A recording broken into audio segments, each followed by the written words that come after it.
Merci. Alors on va donc démarrer notre dernière table ronde sur l'énergie et la vie. Et je vais passer la parole à Jean-Michel Guillardet, ancien grand maître du Grand Orient de France, qui a accepté de jouer le rôle de modérateur dans cette table ronde. Jean-Michel. Merci. Je ne sais pas si je vais être un bon modérateur. Pour être un bon modérateur, il faut être relativement modéré. Mais quelquefois, il faut savoir aussi, dans des engagements fondamentaux pour l'être humain, avoir de la passion. Donc on va essayer d'être à la fois modéré, passionné et donc modérateur. Je suis, en ce qui me concerne, un petit peu gêné d'être là parce que, je vais vous faire une confidence, je suis un converti. Il est vrai qu'il y a quelques années, je ne m'intéressais pas beaucoup aux questions de l'écologie. J'étais de ceux qui pensaient que l'industrie nucléaire, après tout, c'était une industrie qui marchait fort bien en France et lui donnait une certaine indépendance énergétique. Je pensais que les transitions énergétiques pourraient poser beaucoup de problèmes, ça a été évoqué tout à l'heure, de suppression d'emplois, etc., etc. Et puis, je suis franc-maçon, donc le franc-maçon, il essaie d'apprendre à se transformer lui-même. L'âge venant aussi, et peut-être parce que je suis depuis peu grand-père, j'ai constaté en effet qu'on ne pouvait pas laisser à nos enfants, en ce qui me concerne, à nos petits-enfants, la terre telle qu'elle est. Et que l'enjeu écologique est devenu un enjeu fondamental et un enjeu effectivement, et c'est l'objet de cette table ronde aujourd'hui, un enjeu humain. Et comme vous le savez, les francs-maçons, et en particulier les francs-maçons du Grand Orient de France, nous sommes, pour reprendre la belle phrase de Montaigne, porteurs de l'humaine condition. Et c'est bien l'humaine condition, la condition humaine, qui est en jeu dans tous ces débats, dans toutes ces questions dont vous avez débattu tout au long de cette journée. C'est un engagement qui est assez nouveau également pour notre obédience, le Grand Orient de France, et pour les francs-maçons en règle générale, puisque la Commission nationale de développement durable qui organise pour le compte du Grand Orient cette journée n'a été au fond installée, constituée, créée que, je crois, dans l'année 2007. J'étais grand maître du Grand Orient de France et néanmoins j'ai accepté tout de suite, même si à l'époque j'étais moins motivé que je ne le suis aujourd'hui, j'ai accepté tout de suite que cette commission puisse être une commission permanente et une commission nationale. C'est dire que nous avons encore beaucoup de travail à effectuer, nous autres francs-maçons. Nous travaillons beaucoup sur les questions de bioéthique, nous travaillons beaucoup sur les questions de la laïcité, et cela fait partie de notre patrimoine génétique, de notre patrimoine historique. Il faut en effet que ces questions de transition énergétique, de ces questions écologiques par rapport à la question de l'humanisme deviennent en effet, rentrent dans ce patrimoine qui est le nôtre depuis aujourd'hui plusieurs siècles. Dans les rêveries du promeneur solitaire de Jean-Jacques Rousseau, il y a l'une de ces promenades qui est consacrée à la nature. Et Jean-Jacques Rousseau, avec son style très beau, explique qu'il y a quelquefois une relation fusionnelle entre l'homme et la nature. Et que regarder, s'imprégner d'un paysage, s'imprégner d'un coucher de soleil, s'imprégner d'une montagne, de la neige qui tombe, etc., etc., permettait à l'être humain une grande joie, un grand bonheur, une véritable jouissance saine, un plaisir, et que on se sentait encore plus homme et humain dans cette relation avec la nature. Mais l'on sait aussi que la nature a été tellement et tellement maltraitée par l'être humain, et que parce que maltraitée par l'être humain, la nature aujourd'hui peut maltraiter le genre humain. On le voit avec les questions du réchauffement climatique, on le voit avec les questions aussi des inondations qui malheureusement atteignent des pauvres gens qui n'ont plus de maison. On le voit aussi avec la sécheresse, cette terrible sécheresse, notamment dans le continent africain. Et par conséquent, beaucoup l'ont dit déjà, et il faut le répéter, cette nature, il faut non seulement la maîtriser, mais il faut éviter en effet que cette nature, et par conséquent la nature humaine elle-même, puisse être à nouveau maltraitée. Et je crois, pour ouvrir le débat, que nous avons devant nous plusieurs grands défis. Il y a d'abord un défi économique. car je crois qu'on ne peut pas séparer ces questions écologiques de la question économique. Nous sommes dans une société où l'argent règne, excusez-moi l'expression, où le fric est la dominance du monde. Et on le voit aujourd'hui encore avec les discussions internationales. Et cet argent-là, il est en train naturellement de déprécier la nature humaine, de déprécier la condition humaine. Le défi économique par rapport au défi écologique, c'est de constater que une partie de la nature, une partie de la condition humaine est complètement abîmée par cette notion de rentabilité. Pourquoi les agriculteurs utilisent-ils des produits qui sont aujourd'hui extrêmement néfastes à l'évolution de notre climat, à l'évolution de notre nature, à l'évolution de nos paysages? Tout simplement pour que leurs terres soient rentables et que les marchés ainsi puissent prospérer. Et donc, face à cette question économique, et quand on parle je parlais de la sécheresse en Afrique, eh bien, la sécheresse en Afrique, elle est due par, effectivement, un certain nombre d'entreprises, de multinationales, qui dessèchent la terre, qui dessèchent les êtres humains dans cette partie du monde et dans ce continent en particulier. Et par conséquent, il nous faudra bien, si l'on veut arriver à cette transition énergétique, si l'on veut arriver à cette éthique écologique en France et dans le monde, il nous faudra bien procéder à une transformation totale de nos schémas, de notre intelligence et de nos méthodes économiques. On parle souvent ici, au Grand Orient de France, de la séparation des églises et de l'État. Il faut revenir à une autre forme de séparation, la séparation de l'économique et de l'humain.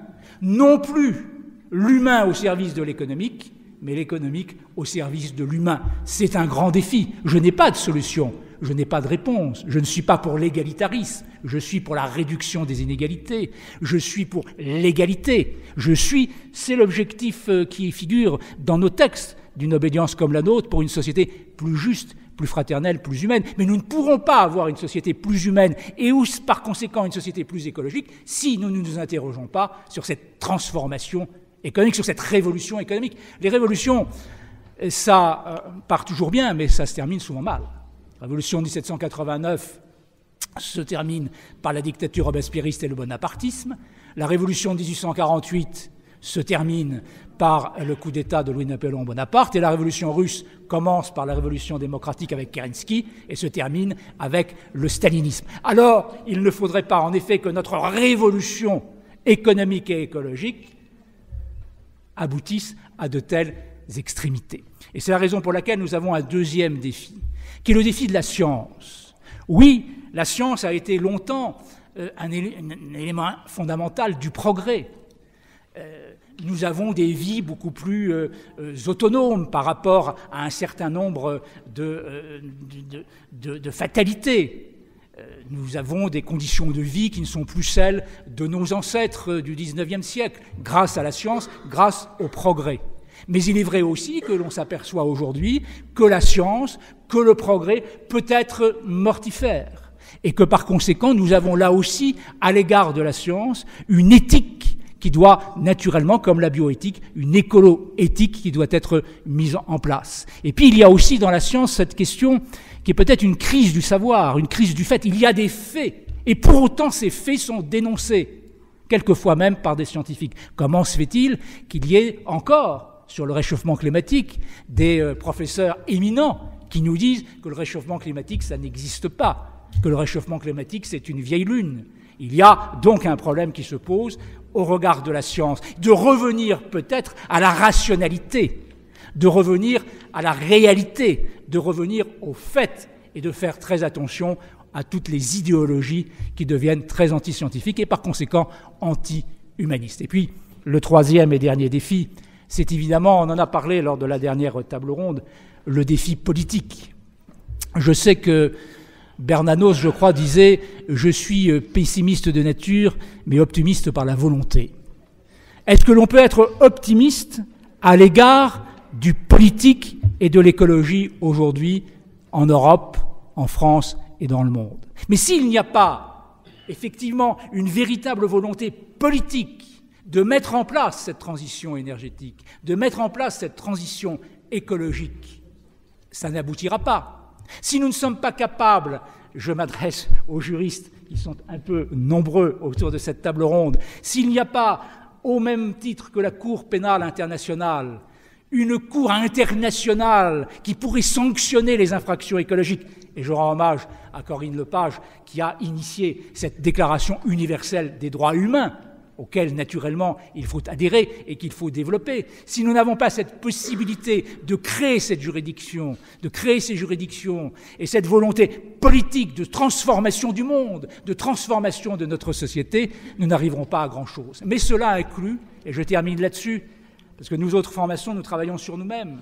Et cela veut dire qu'il faut que nous acceptions un certain nombre de compromis dans nos propres vies, dans notre propre mode de vie. Si l'on veut une société plus écologique, plus humaine, plus fraternelle, il faudra bien que quelquefois on change notre mode de vie, qu'on arrive à un mode de vie peut-être plus simple. Vous savez, le beau vers de Verlaine, simple et tranquille, cette rumeur-là, cette paisible rumeur-là vient de la ville. Oui, une société un petit peu plus paisible, et cela veut dire qu'à un moment donné, on faudra que nous renoncions à un certain nombre de nos envies, à un certain nombre de nos plaisirs, à un certain nombre de nos désirs.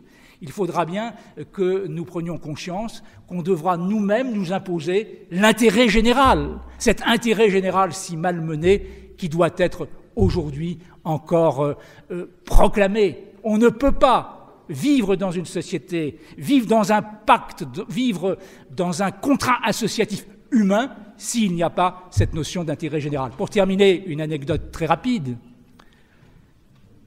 Je suis de ceux qui pensent que les éoliennes peut être un très bel instrument de la transition énergétique. Il se trouve que j'ai une maison de campagne. Et on m'apprend l'autre jour qu'on va peut-être mettre des éoliennes pas très loin de ma propriété. J'ai pas tellement envie. Est-ce que je vais combattre contre ces éoliennes? C'est la question que je me pose, et c'est la question que chacun d'entre nous, nous devons nous poser face à ces petits défis du quotidien. Et ces petits défis du quotidien, eh bien, si on se rappelle simplement que nous sommes, nous autres francs-maçons, mais bien d'autres encore, porteurs de cette humaine condition, il faudra bien, peut-être, que j'accepte les éoliennes à côté de ma maison de campagne. Voilà donc cette présentation du débat. Je vais d'ores et déjà présenter donc nos amis ici présents. Valérie Cabane, qui est juriste internationale, qui pourra peut-être intervenir sur la question du droit international et de l'environnement. Gaël Giraud, vous avez, monsieur, un parcours intéressant, atypique, mais vous êtes ici pour nous parler de économie, innovation. Vous êtes chef économiste et directeur exécutif de la direction innovation, recherche et savoir de l'Agence française du développement. Et Nicolas Imbert, vous êtes directeur exécutif de Green Cross France, et naturellement Madame Lepage, qui est avocate et ancienne ministre de l'Environnement, qui aura certainement beaucoup de choses à nous dire. Je passe d'abord la parole à Valérie Cabane. Merci. Vous m'entendez? Oui. Bonjour, bonsoir presque. Hein, on n'entend pas fort. Hein. Ouais. Je ne peux vraiment pas faire plus près. Hein. Je vous remercie pour cette invitation. Grâce d'ailleurs à plusieurs formations que j'ai pu rencontrer dans des conférences en province, comme quoi il y a des connexions. Alors, je vais commencer par une allégorie qui est proposée par Bruno Latour, l'allégorie de la caverne de Platon. Il me semble aujourd'hui que nous sommes un petit peu enfermés dans la caverne, avec notre récit, avec nos utopies, avec nos idées, avec un grand I. Un récit, finalement, qui nous a conduit à penser le politique, penser le juridique, qui nous a conduit à le penser en fonction de références culturelles, en fonction de références religieuses. Et il est vrai que le monde occidental, les modernes, ont quelque part imposé un peu ce récit au reste du monde. Un récit qui s'est construit sur effectivement une utopie de la croissance, l'idée que le progrès était une manière de s'affranchir en fait de notre condition de terrestre, c'est-à-dire finalement notre condition naturelle. Et aujourd'hui, on est face à un constat qui est le constat de la réalité, le constat scientifique. Alors, je pense que vous lisez les journaux, vous suivez les informations. Je vais quand même, parce que c'est moi qui prends la parole en premier, dresser un bilan de ce qui se passe, de façon à mieux saisir les enjeux et ce pourquoi, effectivement, je plaide aujourd'hui. Je vous l'expliquerai tout à l'heure.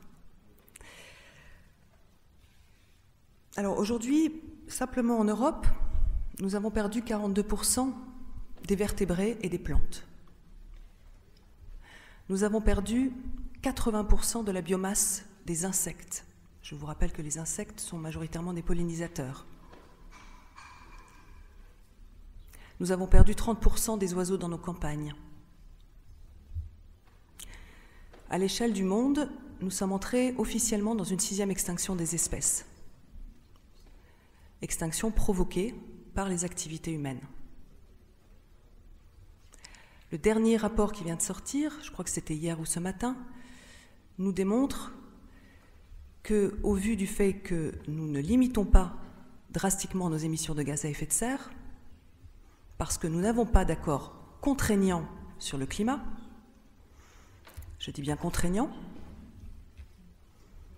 nous nous acheminons vers plus 4, plus 5 degrés.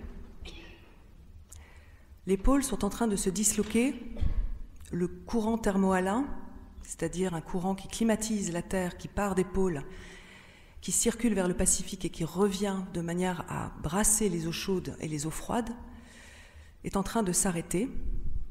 Les forêts équatoriales, qui sont une ceinture verte autour de la Terre et qui permettent d'éviter le rayonnement solaire trop puissant, sont déforestées à outrance. 30% de l'Amazonie. Vous avez peut-être vu circuler cette vidéo de cet orang-outan qui se bat contre une pelleteuse en Indonésie, du fait effectivement de l'exploitation de l'huile de palme qui détruit littéralement complètement ces forêts primaires. Au passage, je vous annonce, si vous ne le savez pas, que la France vient de signer un contrat pour continuer effectivement à produire des biocarburants à base d'huile de palme.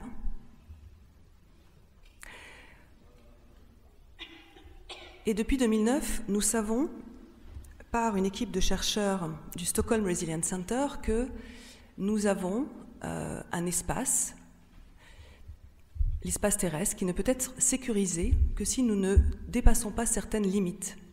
Ils en ont comptabilisé 9. 2 sont fondamentales, le changement climatique, l'érosion de la biodiversité. 2 autres auront déjà été franchis, en plus de ces 2 fondamentales. La modification d'usage des sols, c'est-à-dire que nous déforestons trop pour pouvoir préserver le climat et le cycle de l'eau. Et nous apportons trop d'azote et de phosphore dans les sols, du fait de rejets écotoxiques, qui est une autre limite, en particulier les pesticides, les fongicides, qui tuent la vie dans les sols. Et donc nous sommes obligés de les enrichir, puisque nous avons abandonné les méthodes traditionnelles de culture, celles que nous avons apprises à l'école, avec jachère, rotation des sols et animaux pour enrichir les sols. Nous avons choisi une culture extensive et intensive. Je ne vais pas m'étendre sur toutes ces limites planétaires, mais je veux que vous compreniez que nous sommes dans une situation où en 2100, la Terre est en train de risque de devenir inhabitable. Elle est tout simplement de plus en plus inhospitalière à l'homme. Et bien évidemment, de plus en plus inhospitalière à toutes les autres espèces vivantes. Et le questionnement qui se pose aujourd'hui, c'est comment se fait-il, en dehors effectivement de quelques climato-sceptiques qui sont quand même de moins en moins nombreux et qui ont été souvent payés pour l'être, comment se fait-il aujourd'hui que le politique n'arrive pas à intégrer ces faits scientifiques? Comment se fait-il aujourd'hui que l'intérêt général de l'humanité soit oublié au nom des intérêts économiques selon un sacro-saint principe du droit international qui est la protection de notre souveraineté. Il y a là un récit donc qui mérite peut-être d'être repensé, reconsidéré. Et il est intéressant de voir que dans de nombreux pays du monde, depuis quelques années, des parlements, mais aussi des cours de justice, réalisent que si nous n'intégrons pas, si nous ne réintégrons pas la chaîne du vivant, si nous ne comprenons pas que nous devons aujourd'hui fonctionner selon une vision écosystémique, c'est-à-dire que toutes ces limites planétaires dont je vous ai parlé sont toutes intriquées les unes avec les autres, et tous les écosystèmes terrestres s'entraînent les uns les autres quand ils s'effondrent. Si nous ne comprenons pas que nous sommes un des éléments de cette nature, si nous oublions donc notre condition de terrestre, alors, bien évidemment, nous ne pourrons absolument pas garantir nos droits fondamentaux aux enfants à naître. Nous ne pourrons plus garantir le droit à l'eau, le droit à un air pur, le droit à l'alimentation, le droit à la santé, le droit à l'habitat. Et donc, depuis quelques années, je m'intéresse à ces jugements et à ces décisions parlementaires dans ces pays souvent inspirés, pas toujours, puisque ça se passe aussi aux États-Unis par exemple, par des peuples traditionnels.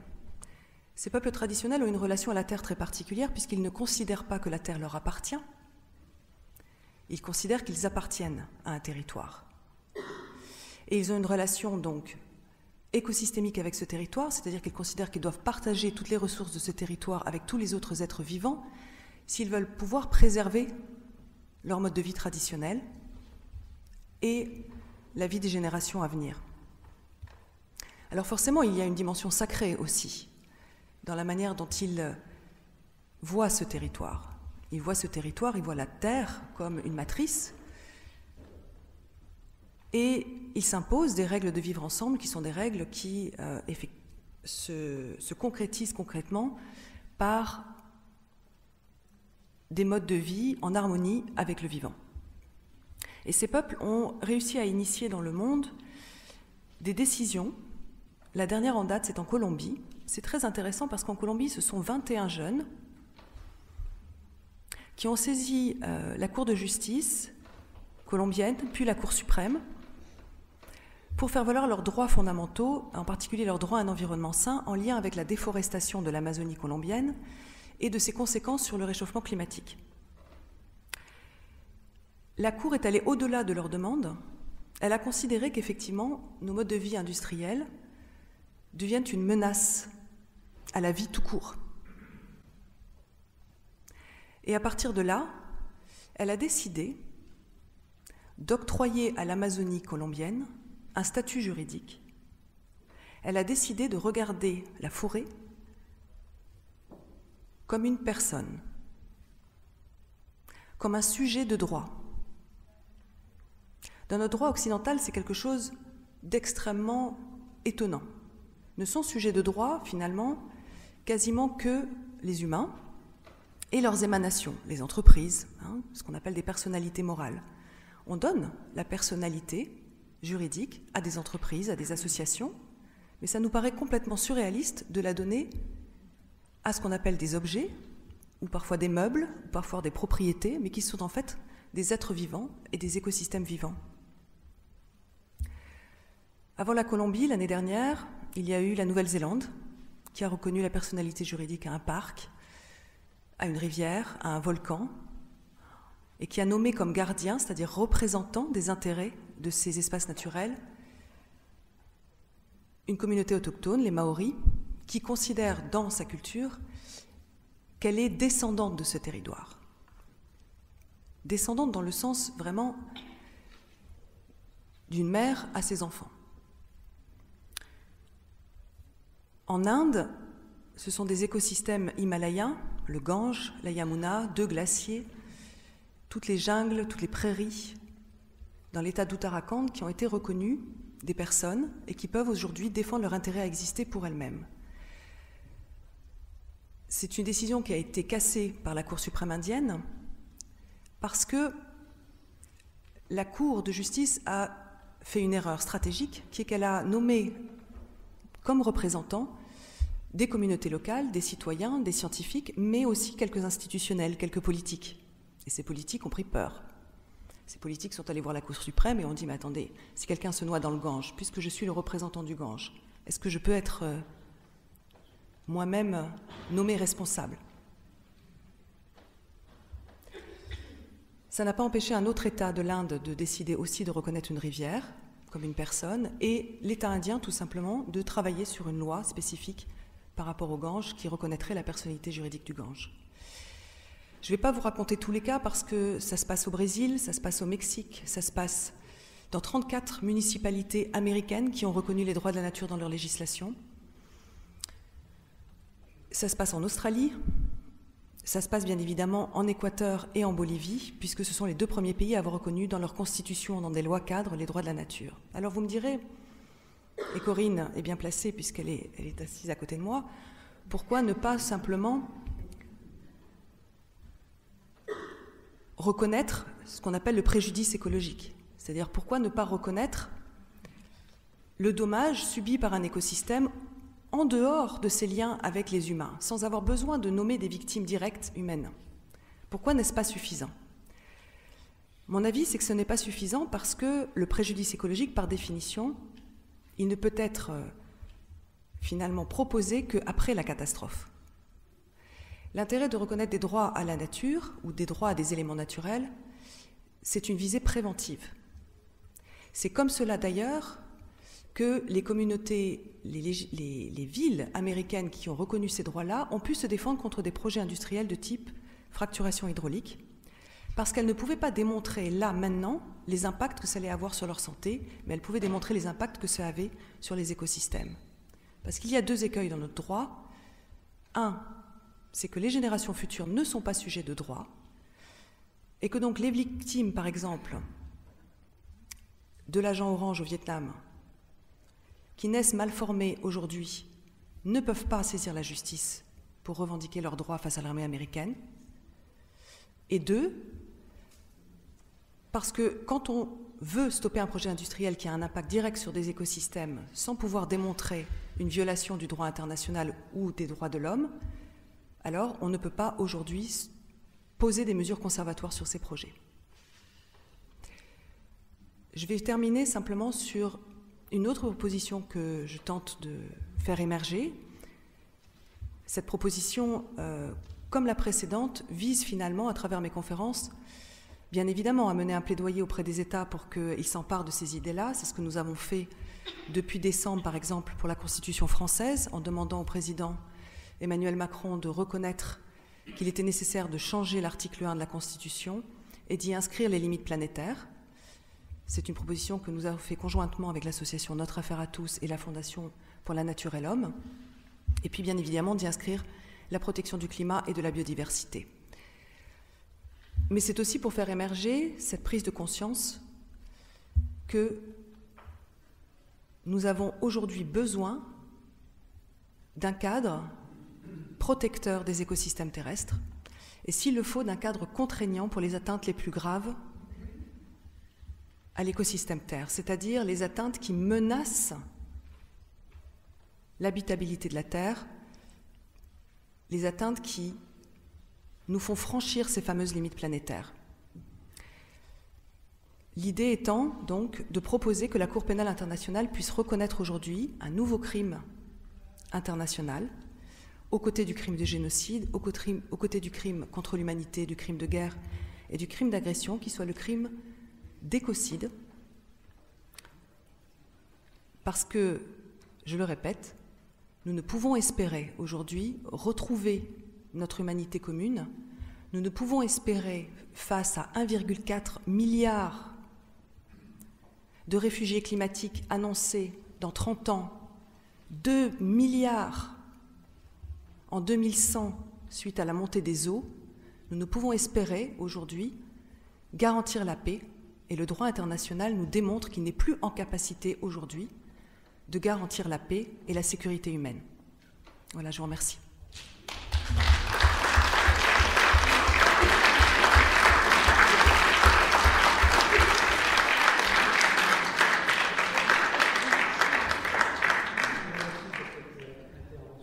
vous remercie pour cette intervention. Je passe tout de suite la parole à mon voisin Nicolas Imbert.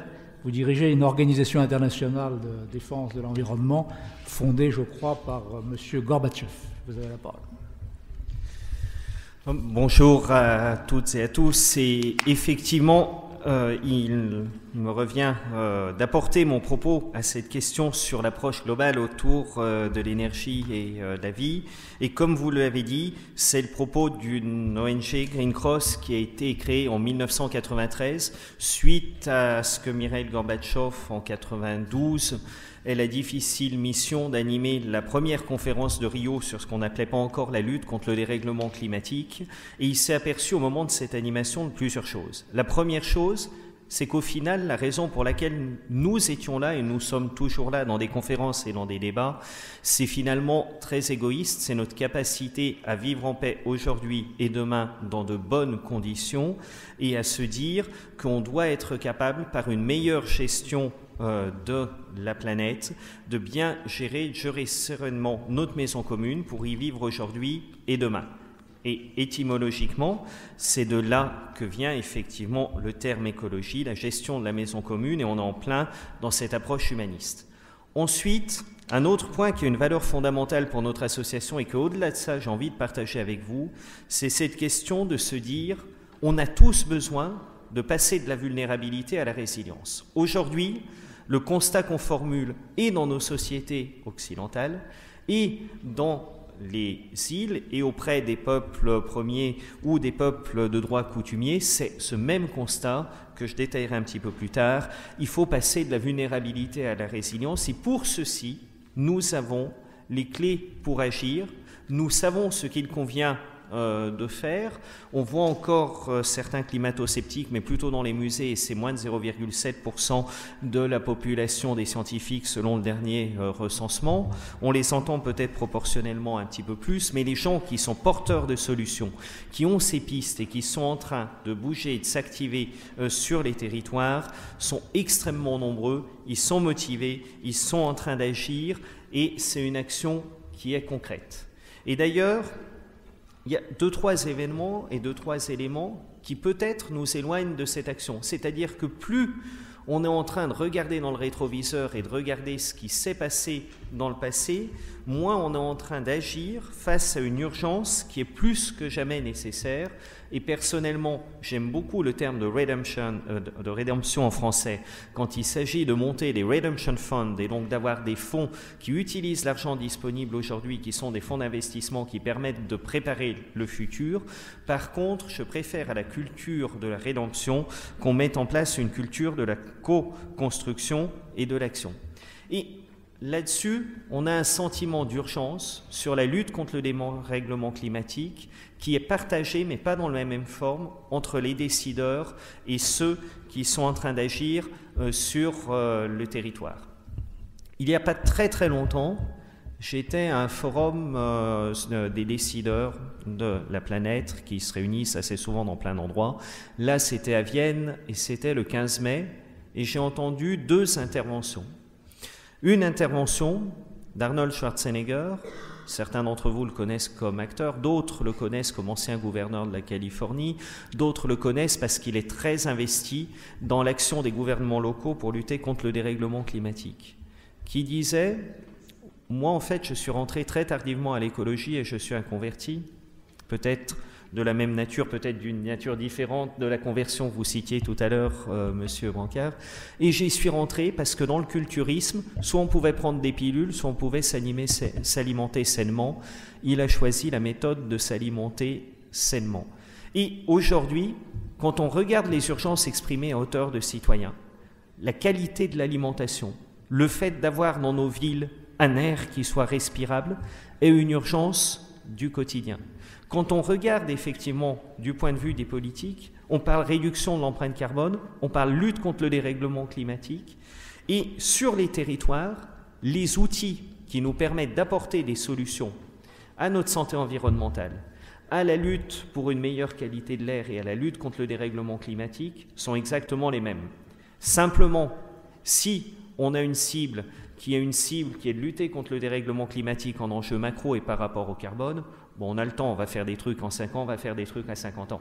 Si on est en train de reconquérir une qualité de l'air acceptable dans nos villes, d'avoir des jardins sur les toits, même si c'est symbolique et c'est essentiel, pour aussi remettre de la biodiversité en ville, remettre de l'organique en ville pour avoir des capacités de résilience quand on ira une inondation ou une sécheresse catastrophique, là, ça se joue à l'échelle du mois, à l'échelle de la semaine et à l'échelle de l'année. Et les solutions sont là. L'économie de la beauté que tout à l'heure Isabelle Delannoy décrivait nous permet d'y aller sans stresser la population et sans promettre un catastrophisme pour demain, mais en se disant qu'on y va étape après étape. Et ça, c'est essentiel, parce qu'y aller étape après étape, ça veut dire que tout le monde va y aller et qu'on va aller ensemble sur un même chemin. Il n'y a pas très longtemps, j'étais à une conférence et on me dit la lutte contre la pollution plastique, qu'est-ce que ça a à voir avec le dérèglement climatique et pourquoi vous nous citez ça là tout de suite maintenant? Pardon? On est en train de parler économie circulaire, on est en train de parler d'une économie de la ressource où dans la pollution plastique, il y a des emballages qui vont passer 4 secondes entre nos mains et rester 200 ans sur la Terre et que la somme totale de tout ce qui concerne la production, le transport, l'utilisation de l'emballage, c'est entre 17 et 25% de l'empreinte carbone mondiale. Sauf qu'effectivement, on a tellement théorisé le sujet en parlant du CO2 qu'il faut le remettre sur des réalités et en rapport avec des projets concrets. Maintenant, je fais une autre diversion très courte et je vais parler de la crise du glyphosate telle que je l'aperçois en des termes économiques, même si je suis ingénieur et non économiste. Vous avez vu la crise économique qui est en train de se passer en ce moment en Argentine. C'est la 3e qui se prenne en 20 ans et c'est catastrophique. L'Argentine a fait le choix des grandes cultures, elle a fait le choix de dire oui à un certain nombre d'industriels de la chimie des cultures. Vous savez, ces industriels pour la santé des plantes, en fait c'est la même chose dont on parle. Elle a fait le choix des OGM et elle a fait le choix du glyphosate. Et elle a aussi fait le choix de la pollution de son eau, comme les Indiens Mapuche s'en rendent compte chaque jour et sont en train de souffrir autour de ceci. Sauf qu'à l'échelle internationale, il n'y a plus de macro-marché pour des substances et pour des céréales qui sont polluées au glyphosate, parce que précisément quand le glyphosate est contenu dans les céréales, il a une action sur nos organismes humains, c'est que les vitamines sont là, les nutriments sont là, mais l'action du glyphosate, qui est celle qui marche sur les insectes, marche de la même manière sur les humains et nous interdit notre alimentation et le fait que nous puissions assimiler ces nutriments et ces vitamines. Donc vous imaginez bien que si vous achetez un biscuit, si vous achetez également de la viande avec des céréales qui ont été traitées de cette manière-là et que vous ne pouvez pas en assimiler les vitamines, les protéines et les nutriments, vous deviendrez vraisemblablement plus gros à cause de ceci, mais par contre, votre santé va se détériorer. Quelle marque va aujourd'hui vouloir prendre la responsabilité de continuer comme ceci alors qu'on a mis en place le devoir de vigilance, qu'on sait qu'on a des études, qu'on a des travaux? Donc, en ce moment, on est en train de discuter, est-ce que oui ou non, on va maintenir le glyphosate pendant 3 ans de plus en France. Mais si on le maintient, la chose va être très claire, et il faut le dire à nos agriculteurs, c'est que les agriculteurs qui font le choix de la qualité vont continuer à trouver un marché. Par contre, les marques qui ont besoin de s'approvisionner, qui aujourd'hui s'approvisionnent sur des agriculteurs français et sur des céréaliers français, elles vont être obligées d'aller s'approvisionner à l'étranger. Ça tombe bien, il y a des quantités qui sont disponibles cette année au Danemark, en Espagne, en Ukraine et en Russie. Sur les 2 premiers, on pense que ce qui est sur l'emballage et ce qui est dans le produit, c'est à peu près la même chose. Sur les 2 derniers pays que j'ai cités, c'est peut-être autre chose. Donc, on va avoir une alimentation où on importe de plus en plus pour avoir le produit de qualité que les Français veulent et dont ils ont besoin. Et on va en venir à la question de l'énergie de manière très concrète. Des productions qu'on sera obligé de subventionner parce qu'on ne saura pas quoi en faire sur les marchés internationaux et qui, si ça se trouve, vont se retrouver dans nos carburants, le fameux SP95 E10. Et là, on reboucle par rapport à la qualité de l'air, on reboucle par rapport à nos enjeux de santé environnementale, mais surtout, on a perdu une formidable opportunité pour notre pays d'être à l'avant-garde de la compétitivité et de devenir un champion du monde de demain. Et dans son propos introductif, M. Brancard nous parlait effectivement du mythe du progrès et du scientisme. Toutes mes excuses. Monsieur Guillardet nous parlait du mythe du progrès et du scientisme, et nous parlait aussi de cette question, effectivement, de la France du nucléaire et du Concorde. Mais il y a une France qui gagne autour des énergies renouvelables, autour de l'effectivité énergétique, autour des économies d'énergie, comme Madame Maestroni l'a montré ce matin. Et cette France-là, elle est très écoutée, par exemple, dans des États du sud des États-Unis. Il n'y a pas très longtemps, j'étais au Texas pour une conférence sur la résilience avec les gouverneurs de Californie, du Texas, de Floride et du Colorado. Sur ces 4 États, il y a eu sur les 12 derniers mois une catastrophe écologique majeure, soit des inondations, soit des sécheresses qui ont touché des dizaines de millions de personnes et qui ont affecté à peu près 3% du produit intérieur brut des États. Donc quand M. Trump est en train de parler du dérèglement climatique comme d'une hypothèse, ces États du Sud, qui sont tous en train de voter les républicains, avec leurs entrepreneurs, avec leurs associations, avec leurs réseaux locaux, eux ont bien vu ce qui est en train de se passer. Ils sont en train de considérer que c'est une urgence à l'échelle de 6 mois, de 1 an et de 2 ans, et de prendre les actions concrètes qui s'imposent. Et là, on a un rôle, collectivement, vous avez probablement un rôle essentiel à jouer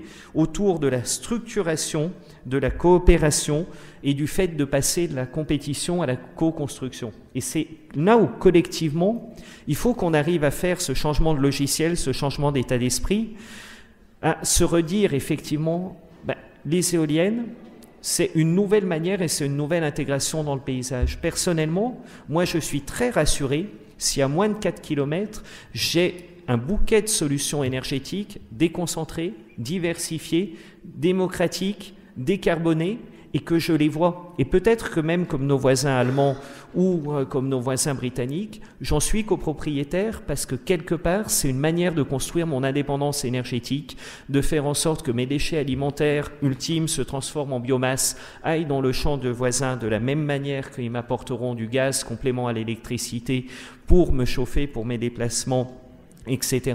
Et que là, on est sur des approches où on apprend en marchant. La modélisation, le plan, ont marché dans le passé, dans la construction du XXe siècle.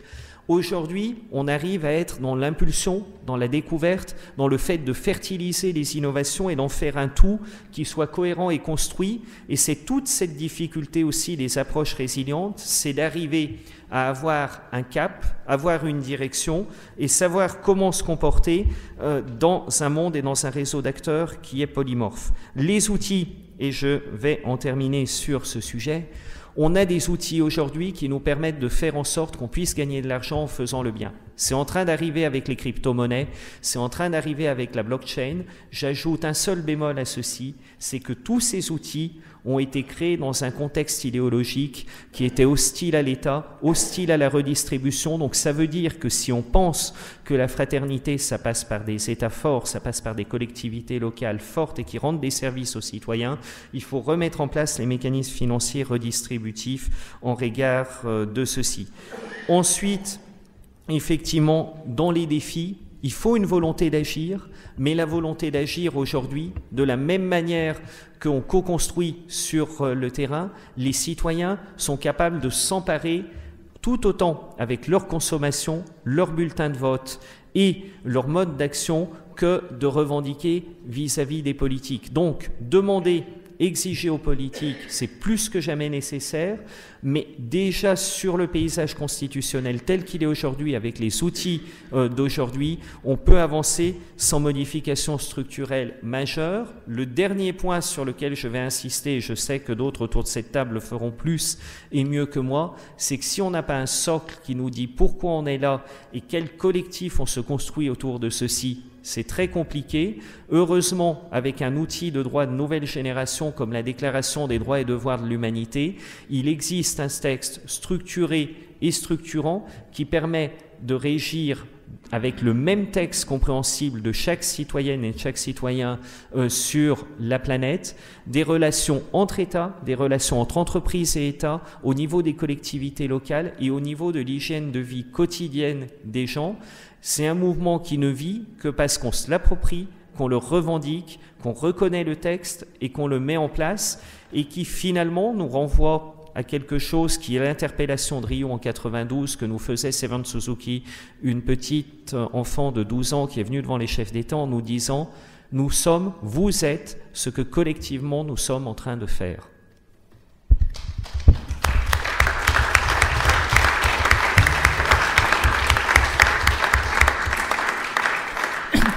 Merci de votre intervention. Vous avez cité la question du glyphosate. C'est assez significatif de savoir s'il y a oui ou non une volonté politique.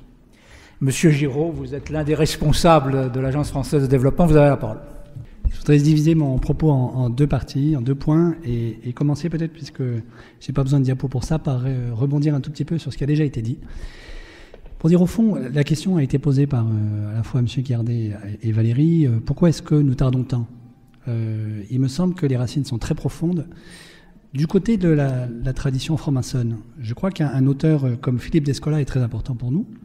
Donc Bruno Latour s'en inspire beaucoup, c'est la même, nébuleuse intellectuelle, hein, Philippe Descola, Bruno Latour. La grande thèse de Descola, vous la connaissez, c'est dans Par-delà nature et culture, c'est l'idée que la modernité, au moins une partie de la modernité occidentale, s'est construite avec le moment, cartésiano-galiléen, autour d'une séparation stricte entre, la sphère de l'humain d'un côté et la sphère de la nature de l'autre. Et une objectivation de la nature qui est extérieure à nous, qui laisse l'humanité dans une espèce de grande solitude métaphysique, face, seule, à la nature. Et le travail de Descola, qui est un travail d'anthropologue, a consisté à montrer qu'il y a toute une série de populations humaines pour lesquelles une ontologie fondamentale est complètement différente. On en a mentionné quelques-uns tout à l'heure, et qui se conçoivent comme partie prenante des écosystèmes, entre guillemets, naturels dans lesquels ils vivent. Et c'est plutôt la modernité occidentale qui est l'exception, avec son ontologie naturaliste, construite autour d'un grand partage entre l'humain et le reste, le non-humain, tandis qu'une bonne partie du reste de l'humanité ne vit pas du tout la relation à la nature de cette manière-là. Donc d'une certaine façon, je crois que le travail qu'il y a à faire vis-à-vis de la modernité, et la franc-maçonnerie est certainement au premier chef concerné par ce travail-là, c'est un travail de revisiter notre tradition, nos racines modernes, pour, à l'intérieur de cette tradition-là, en extraire ce qui permet de nous sauver de ce naturalisme-là.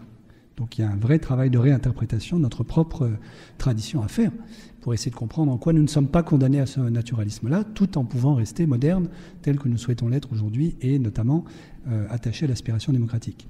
Du côté chrétien, et là je parle comme jésuite, c'est encore pire, puisqu'on nous accuse d'être responsables de tous ces maux à travers le chapitre 1, verset 23 du livre de la Genèse, « Dominez la terre, croissez, multipliez-vous ». Vous connaissez ça. Là aussi, les chrétiens ont un même travail, je crois, à faire de réinterprétation de leur propre tradition pour essayer de comprendre en quoi se dominer la terre, qui est inscrite dans le premier chapitre du premier livre de la Bible, au livre de la Genèse, ne veut pas dire détruisez la terre. Vous voyez, il y a un vrai travail de réinterprétation fondamentale, théologique, anthropologique, sur ce que veut dire dominer.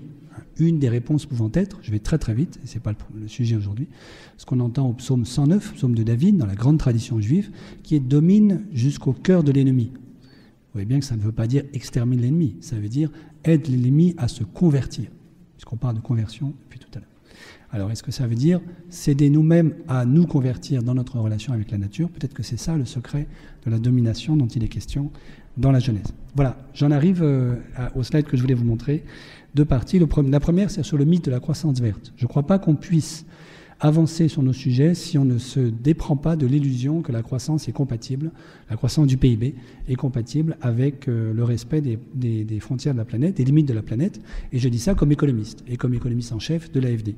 Ici, vous avez un graphe que vous connaissez sûrement par cœur, qui vous montre l'évolution des différents types de ressources énergétiques dans leur consommation au niveau mondial depuis la fin du 19e siècle. Vous voyez que les choses sérieuses commencent après 1945, que la croissance est exponentielle. Si vous plaquez dessus la croissance du PIB au niveau mondial, c'est exactement, quasiment bijectif. Et vous voyez également, et donc ceci renvoie à ce que vous a dit André-Jean Guérin ce matin, à savoir que l'un de mes travaux montre qu'il y a une dépendance très très forte de la croissance du PIB à la consommation d'énergie, contrairement à ce qu'ont racontent beaucoup d'économistes. Deuxième remarque, le noir en bas, c'est le charbon. Vous voyez que la consommation de charbon continue d'augmenter au niveau mondial, pas seulement à cause de nos amis allemands, mais évidemment aussi à cause de nos amis chinois. Troisième remarque, si vous faites la somme des 3 premières couleurs, le charbon, c'est le noir, le pétrole, c'est l'orange, le gaz, c'est le jaune, ça fait 80% du bouquet énergétique mondial. Donc l'économie mondiale reste une économie très très fortement dépendante des hydrocarbures fossiles. Nous avons à peine commencé à nous en débarrasser depuis quelques années. En France, petit rappel, 2017, les émissions de CO2 en France ont augmenté en 2017 de plus 3,2%, nonobstant tous les beaux discours que nous tiennent la classe politique au pouvoir. Plus 3,2%, la moyenne de la zone euro c'est plus 1,8%, nos amis allemands c'est moins 0,2%. Donc c'est la preuve qu'il est quand même possible de faire mieux que d'être le plus mauvais élève de la classe dans la zone euro, nous qui avons été le pays hôte de la COP 21. Pourquoi c'est compliqué ? L'équation de Kaya, une bonne partie d'entre vous, Olivier Reich qui est dans la salle, la connaît par cœur, mais je la redis quand même. C'est une tautologie, donc c'est de l'arithmétique du niveau collège 5e. Ça commence par, regardez l'équation, le membre de gauche de l'équation, c'est CO2, les émissions de CO2, admettons. Et puis, vous oubliez là, ce qui est compliqué dans le membre de droite, vous commencez par CO2 égale CO2. Je pense que jusque-là, tout le monde est d'accord avec moi. Et puis, vous vous rappelez qu'on vous a appris ça en 5e, on a le droit de multiplier en haut et en bas, comme on dit, par la même quantité. Donc, je multiplie en haut et en bas le membre de droite par TEP, c'est-à-dire la quantité d'énergie consommée. Donc, j'ai CO2 égale CO2 divisé par TEP multiplié par TEP. Tout le monde est d'accord jusque-là? Puis je réitère mon opération, j'ai aucune raison de m'arrêter en si bon chemin. Je fais la même chose en multipliant par le PIB, en haut et en bas. Donc j'ai CO2 égale CO2 divisé par TEP, multiplié par TEP, divisé par PIB, multiplié par PIB. Jusque-là, tout le monde est encore d'accord avec moi. Et puis, une dernière fois, je réitère l'opération en multipliant par la population mondiale. Ok ? Donc vous voyez que cette équation-là est une pure tautologie. Elle est toujours vraie. Et par conséquent, si vous voulez que CO2 tende vers 0, puisque nous savons aujourd'hui que si nous voulons rester pas trop loin des plus de degrés à la fin du siècle, il faut que la planète atteigne la neutralité carbone à la fin du siècle, à la moitié du siècle, pardon, 2050. Il faut donc que CO2 converge très très vite vers 0. Il faut que le terme de droite converge vers 0. Ok ? C'est de l'arithmétique de 5e, c'est imbattable. Qu'est-ce qu'on peut faire tendre vers 0 dans le terme de droite ? La population. On peut essayer. Je rappelle à ceux qui l'auraient oublié que c'est très compliqué d'infléchir la courbe démographique. Donc les salons parisiens mondains qui se disent « le jour où les femmes maliennes auront moins de 6 enfants, je laisserai mon 4x4 » sont dans une hypocrisie totale. Les gouvernements d'Afrique sahélienne avec lesquels je discute presque quotidiennement ont parfaitement compris l'enjeu démographique. Simplement, on ne sait pas du tout comment infléchir la courbe démographique, contrairement à ce qu'on pourrait s'imaginer dans un certain imaginaire occidental. Pour rappel, la Chine a réussi à faire baisser le taux de fécondité des femmes chinoises jusqu'à 1,7 par femme. C'est pas essentiellement grâce à la politique antinataliste chinoise de l'enfant unique, puisque la Thaïlande a suivi exactement la même courbe démographique sans aucune politique de l'enfant unique. Et inversement, l'Inde, en 1952-53, a essayé de mettre en place une politique antinataliste extrêmement violente, avec 8 millions de personnes qui ont été stérilisées de manière artificielle, sans trop leur demander leur avis, et ça n'a absolument pas infléchi la courbe démographique indienne. Donc la démographie, c'est compliqué, et vous savez qu'elle va être multipliée par 1,5 d'ici 2050. Le PIB sur la population, c'est le revenu par tête. C'est ça le problème dans l'équation. Si on veut que ça continue d'augmenter, ça va augmenter avec la population, ça va rendre encore plus compliqué le fait que CO2 à gauche tende vers 0. Qu'est-ce qui reste ? La quantité d'énergie divisée par le PIB, ça c'est le contenu énergétique du PIB. On peut faire des progrès là-dessus, on en fait très peu, on peut en faire, mais ceux qui ont fait un tout petit peu de thermodynamique, savent qu'il y a deux lois dans la thermodynamique qui disent qu'on ne va pas pouvoir aller très très loin là-dedans, sauf à artificialiser complètement le contenu du PIB. C'est-à-dire si le PIB ne dépend plus du tout de la nature, enfin de la matérialité de nos vies, alors effectivement on peut le faire augmenter comme on veut. Mais c'est d'ailleurs ce à quoi l'OCDE réfléchit, puisque vous savez qu'il y a 3 ans, l'OCDE a proposé par exemple qu'on inclue la prostitution dans le PIB pour le faire gonfler, et je suis sûr que d'autres camarades économistes auront d'autres idées brillantes de cette nature pour augmenter le PIB. Il reste le CO2 par TEP, donc ça c'est la quantité de CO2 par unité d'énergie consommée. Et ça, c'est le sujet de la transition énergétique, c'est-à-dire passer d'un monde qui dépend pour 80% des hydrocarbures fossiles vers un monde d'énergie renouvelable. Vous voyez que le chemin est encore long. Une autre manière de voir la difficulté du problème, je vais très vite. Ici, vous avez en abscisse l'indice de développement humain, qui est un indice de la qualité de la vie, très très fruste évidemment, qu'on peut discuter, qui est composé à partir du revenu par tête, du niveau de scolarité et de l'espérance de vie à la naissance. En gros, tout le monde est d'accord pour dire que si l'IDH, l'indice de développement humain, est inférieur à 0,8, c'est l'IDH de la Russie aujourd'hui, c'est une société pas sympathique. En ordonnée, vous avez l'empreinte écologique. Et vous savez que pour qu'une société soit durable, il faut que son empreinte écologique soit inférieure à 1, sans quoi elle a besoin de plus d'une planète pour vivre. Okay. Question, existe-t-il un pays aujourd'hui dont l'empreinte écologique soit inférieure à 1 et dont l'IDH soit supérieur à 0,8? Si ce pays existait, il serait dans le carré, le rectangle gris, je ne sais pas si vous le voyez bien, en bas à droite, ici.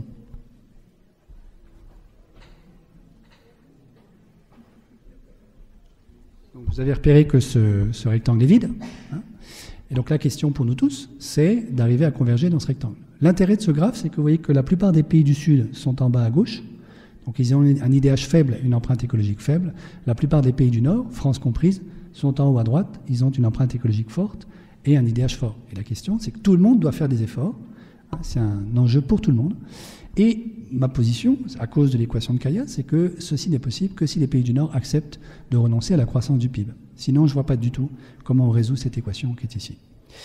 Les limites de la planète, Valérie en a parlé admirablement, donc je n'y reviens pas. Un point sur lequel je voudrais insister, c'est la question des minerais en lien avec la consommation d'énergie.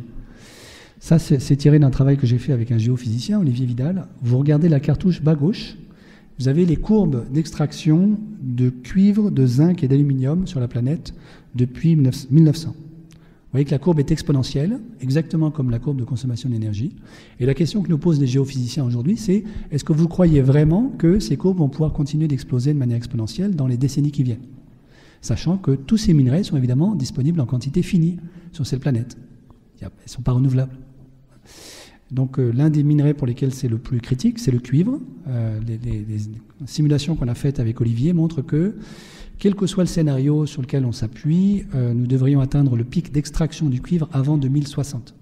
Or, le cuivre a des usages industriels massifs et en plus est encore plus nécessaire pour les infrastructures liées aux hydrocarbures, aux énergies renouvelables que pour les hydrocarbures fossiles.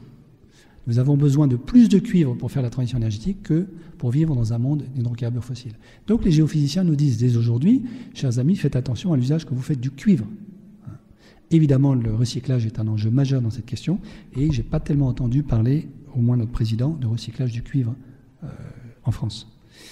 Deuxième point, alors je vais très très vite, les solutions du côté de la transition énergétique, qui est un sous-sujet de la transition écologique, qui est évidemment beaucoup plus vaste. Vous les connaissez, quel que soit le scénario envisagé, quel que soit le pays envisagé, au moins au nord, c'est toujours les mêmes chapitres, rénovation thermique des bâtiments. En France, on peut le faire demain matin, il y a des solutions de financement. Ces solutions ont été présentées à l'actuel président de la République avant qu'il ne devienne président de la République. Il ne tient qu'à lui de les lancer demain matin. La mobilité verte, vous connaissez le sujet, voiture électrique, voiture à hydrogène, etc. Le train est une solution massive, majeure de la mobilité verte, mais évidemment, si on détruit la SNCF, on aura du mal à faire jouer au train le rôle qui lui revient. Transformation des modes de production d'énergie, là aussi, c'est essentiel. Je vais très très vite. Tout ceci crée des emplois, donne du sens à l'existence, coûte cher, c'est vrai. Le coût global au niveau planétaire a été estimé entre 50 000 milliards et 90 000 milliards. Ça veut dire que ça coûte cher, puisque c'est de l'ordre de grandeur du PIB mondial, 70 000 milliards de dollars. Hein. Mais ça veut dire qu'il faut s'y mettre. Ce n'est pas une raison pour ne pas le faire. Ce n'est pas parce que c'est cher qu'il ne faut pas le faire. Au contraire. Et je vais terminer par là. Un enjeu un peu plus large, je prends un peu plus de recul que les calculs comptables des économistes. Et je reviens un tout petit peu au point que j'amorçais au tout début sur la question des racines de notre résistance profonde à amorcer cette transition, cette fois-ci pas seulement énergétique mais aussi écologique. Je crois qu'elle a partie liée avec la question de la propriété privée, qui est un sujet qui nous occupe depuis 2000 ans, parce que c'est une invention du droit romain reprise par des théologiens mal inspirés au XIIe siècle. Il y a une issue à ceci. Pourquoi est-ce que c'est un lien avec la propriété privée? Parce que lorsqu'un citoyen américain, par exemple, est propriétaire de son jardin, il est aussi propriétaire du sous-sol. S'il se trouve que dans le sous-sol, il y a du pétrole et que vous absolument utilisez le droit de propriété privée, personne ne peut l'empêcher d'extraire le pétrole de son sous-sol. Et donc la question, c'est comment est-ce que vous mettez fin à ça? Ça veut dire qu'il faut mettre des limites à la propriété privée. Ce qui renvoie d'ailleurs à une certaine modernité, puisque dans la déclaration initiale de 1789, la propriété privée a un certain caractère apparemment absolu, sur lequel il faut évidemment revenir. Quelle est l'alternative? Ce n'est pas la propriété publique, c'est-à-dire l'absorption de la sphère sociale dans la propriété publique. Ça, c'est le totalitarisme, soit la soviétique, soit la nord-coréenne. Ce n'est pas le sujet non plus. Les communs, à mon avis, sont une véritable alternative. Ça veut dire autoriser des communautés à s'approprier, d'une manière qu'il faut définir juridiquement, des écosystèmes naturels. Et dans ces communautés, et là on revient au sujet de Valérie, il faut inclure des non-humains. C'est exactement la question du Gange, de la Nouvelle-Zélande, de la Colombie, etc.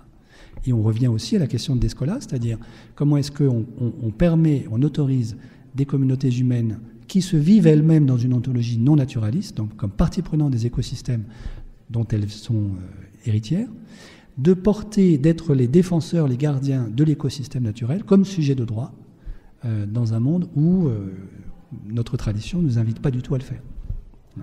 Les communs eux-mêmes, vous le savez sûrement, sont revenus à l'ordre du jour de l'agenda des économistes à la faveur du prix Nobel accordé par Elinor Ostrom en 2009.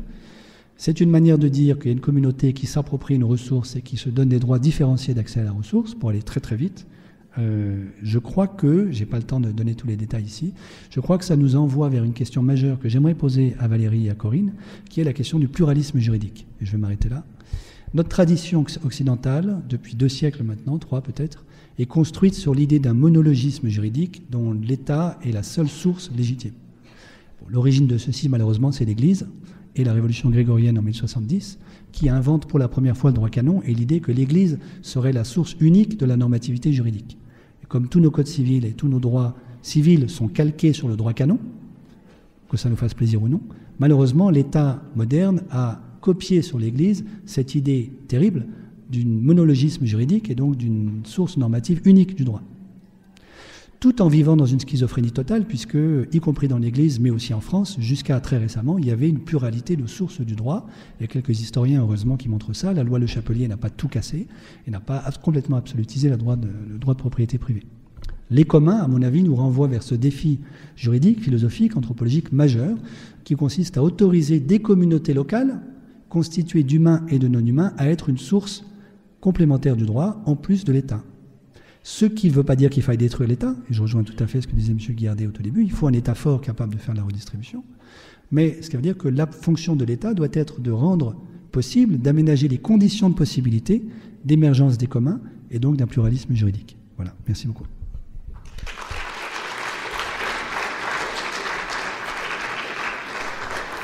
Je vous remercie pour cette intervention. J'ai un brouhaha assez désagréable. Je ne sais pas ce qui se passe derrière, là. Ça ne gêne personne, ça ne gêne peut-être que moi. Mais il y a un petit brouhaha, si les gens peuvent se calmer ou un peu être plus silencieux derrière. Je ne sais pas ce qui se passe. Madame Lepage, Madame la Ministre, vous êtes l'experte juridique et l'experte politique de toutes ces questions. Alors j'avais envie simplement de vous poser une question. Est-ce que vous êtes pessimiste ou optimiste ? Je pense, Monsieur Guillardet, que nous n'avons pas le droit d'être pessimistes.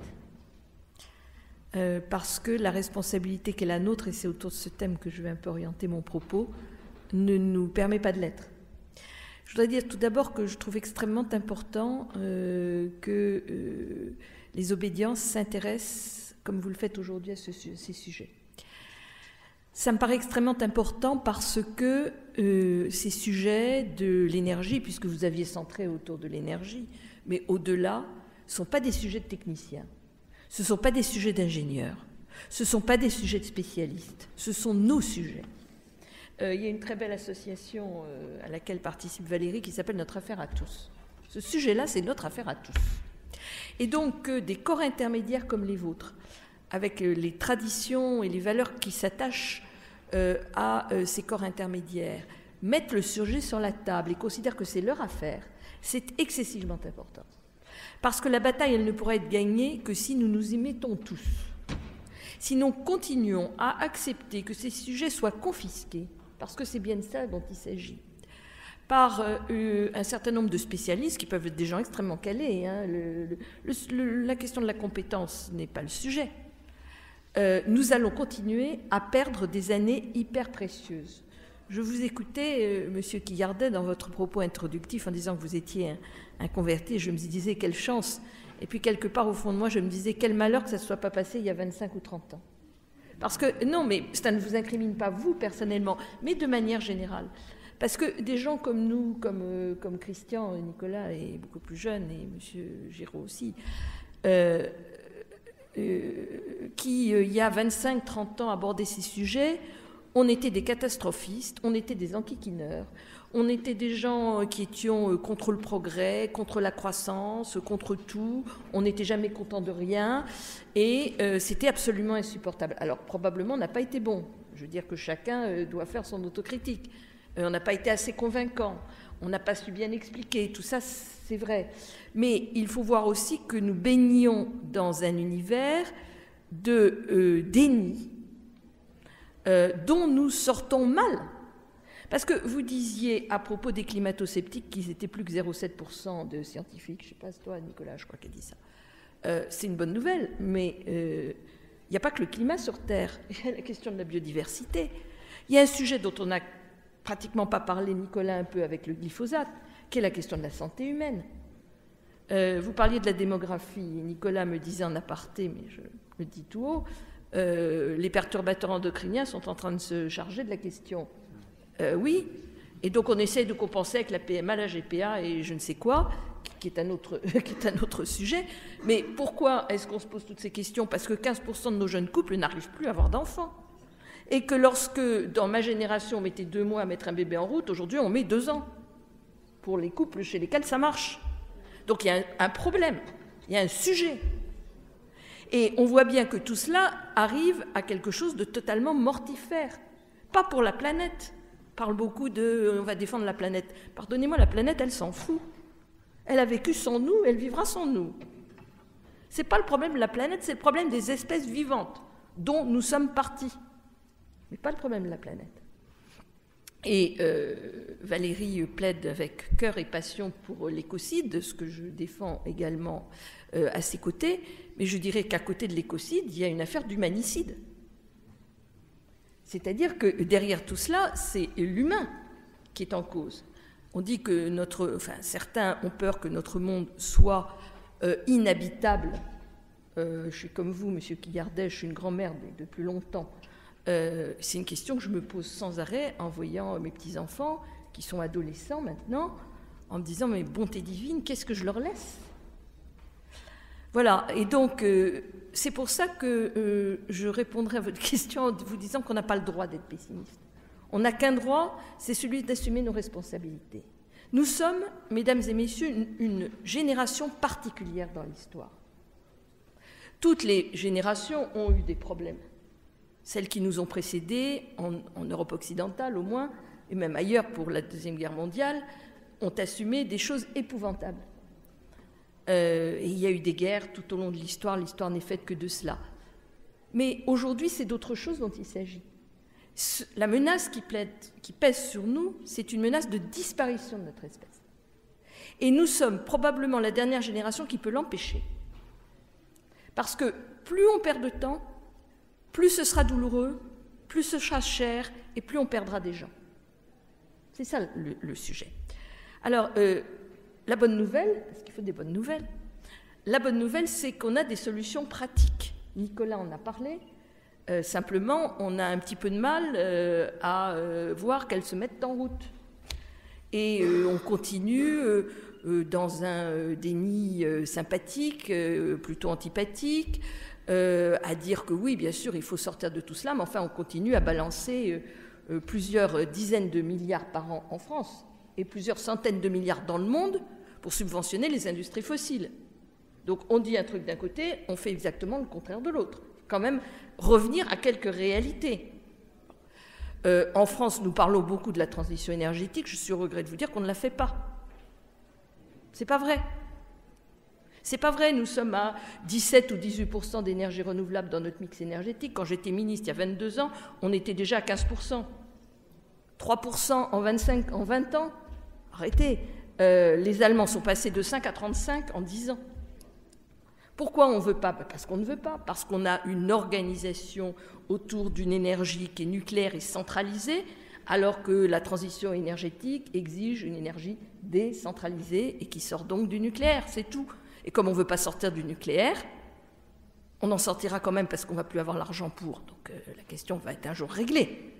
Quand on en aura tous marre de sortir de l'argent de nos poches pour payer cette filière qui devient une des filières les plus chères du monde en termes énergétiques, on passera à autre chose. Sauf qu'on aura encore perdu 25 ans. J'espère éviter des catastrophes, j'en suis pas tout à fait sûre, et perdu beaucoup de temps, d'énergie et de capacité économique et industrielle, parce que pendant ce temps-là, nous ne sommes pas dans les filières qui sont les filières qui sont en train de conquérir les marchés sur l'efficacité énergétique, sur le renouvelable. C'est un peu mieux sur le stockage de l'énergie. Sur l'hydrogène, on vient de lancer un plan hydrogène, 100 millions, il faut 7 milliards. Pour faire une filière industrielle française, il faut 7 milliards, on met 100 millions. Ça risque pas de marcher. Voilà, donc il y a des solutions, le tout c'est de le vouloir. Et pour y arriver, eh bien écoutez, il n'y a qu'une manière, hein, c'est vous et moi. Je veux dire par là, c'est la société civile. Et c'est pour ça, je reviens à mon propos, c'est tellement important que des gens comme vous s'empariez de ces sujets. Et puis, il y a le travail que nous faisons avec Christian, avec Nicolas et avec quelques autres, et avec Valérie, puisqu'elle est co-auteure, autour de la Déclaration universelle des droits de l'humanité, dont vous avez, M. Guillardet, bien voulu dire un mot et dont je vais, dans les 5 minutes qui me restent, vous parler. C'est un texte qui est né au moment de la préparation de la COP21, à la suite d'une discussion que j'avais eue avec le président de la République, où je lui avais dit que les propos qu'il avait tenus au 1er janvier 2015, pour les vœux aux Français, contenaient quelques phrases autour de la responsabilité, et que ce sujet me paraissait absolument central. Et que nous ne disposions pas, à l'échelle universelle, puisque nous étions en train de parler de la COP21, hein, de la préparation de ce qu'allaient devenir les accords de Paris, nous ne disposions pas de texte sur ce sujet. Et donc, il m'a confié la mission de préparer quelque chose que nous avons fait à un certain nombre, ONG, professeur de droit international, professeur de droit de l'environnement, de droit sur les générations futures, représentant d'autres types de cultures aussi, et nous avons travaillé sur un texte très simple, qui a beaucoup de particularités, dont une qui contient autant de devoirs que de droits. Je pense que chez les francs-maçons que vous êtes, c'est quelque chose qui doit vous interpeller. Nous avons voulu que cette déclaration, qui comporte 12 articles, enfin en fait 16 articles, mais 12 droits et devoirs, comporte 6 droits et 6 devoirs. 6 droits et 6 devoirs qui sont donc ceux de l'humanité, définis de manière verticale et horizontale, verticale comme la chaîne des générations, étant entendu que nous considérions que les générations passées avaient des droits, même si elles n'étaient plus là, qui étaient celles de voir conserver ce qu'elles avaient apporté à l'humanité, et que les générations futures, bien évidemment, avaient des droits, c'est celui de parvenir à une équité et qu'on ne leur reste pas rien du tout. Et puis une définition dans l'espace, et ça me paraît très important, qui est de considérer que l'humanité allait de l'individu aux plus grandes collectivités internationales, c'est-à-dire à l'Organisation des Nations Unies, aux États, et à la collectivité des États. Et donc, ce texte a été présenté à la COP21, n'a pas été du tout discuté, d'abord parce que le Quai d'Orsay n'y tenait pas trop, et deuxièmement parce qu'il y avait suffisamment de sujets à discuter pour arriver aux accords de Paris. Mais nous avons décidé de procéder de manière un peu différente, et de partir par la base. C'est-à-dire que nous avons fait un travail de fourmi en nous adressant aux villes qui ont signé la déclaration et en leur demandant que les villes avec lesquelles elles étaient jumelées veuillent bien en faire autant, en nous adressant aux régions, en nous adressant aux organisations non gouvernementales, en nous adressant aux barreaux, aux avocats, qui aujourd'hui sont extrêmement nombreux à avoir signé la déclaration au niveau européen, au niveau africain. J'espère qu'à la fin de ce mois, nous aurons la signature du barreau de Californie, du barreau de Moscou et du barreau de Shanghai, en nous adressant à des entreprises et en obtenant la signature d'un premier État et l'intérêt d'un certain nombre d'autres. Alors, ce qui est vraiment original avec ce texte, dont pour terminer, je vous dirai quand même ce qu'il y a dedans, c'est qu'à ma connaissance, qui elle n'est pas universelle, donc je peux me tromper, il n'y a pas d'autre texte qui puisse être adopté par tout le monde. C'est-à-dire que c'est la même règle, sous forme d'une déclaration et non pas d'une convention internationale, qui est applicable à vous et moi, qui est applicable aux villes, aux régions, aux entreprises, aux États, parce que nous sommes tous l'humanité. Et que donc nous avons à la fois des droits à la vie, des droits au bien commun, vous en parliez tout à l'heure, des droits à l'accès aux ressources, des droits à la préservation de leurs ressources, mais des devoirs, qui sont la contrepartie de ces droits, avec quelques autres. Celui d'essayer d'assurer la paix, et donc de s'intéresser à la question des réfugiés climatiques. Celui de gérer le progrès technique et technologique dans le sens du bien commun et du bien humain.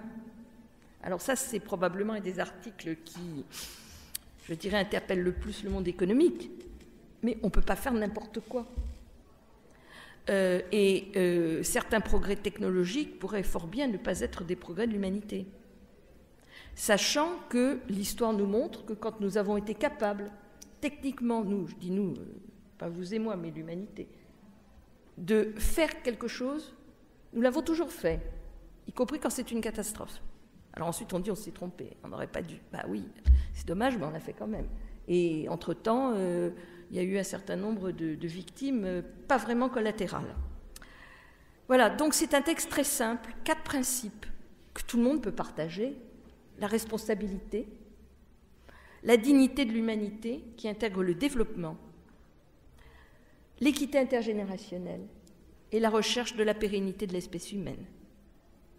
Et c'est sur ces 4 principes simples que se définissent ces 6 droits et 6 devoirs qui ne vont pas jusqu'à la reconnaissance de la personnalité morale de la nature, mais qui reconnaissent le droit aux espèces vivantes de vivre dans un environnement sain et qui reconnaissent le devoir des humains de protéger les espèces vivantes et les ressources naturelles.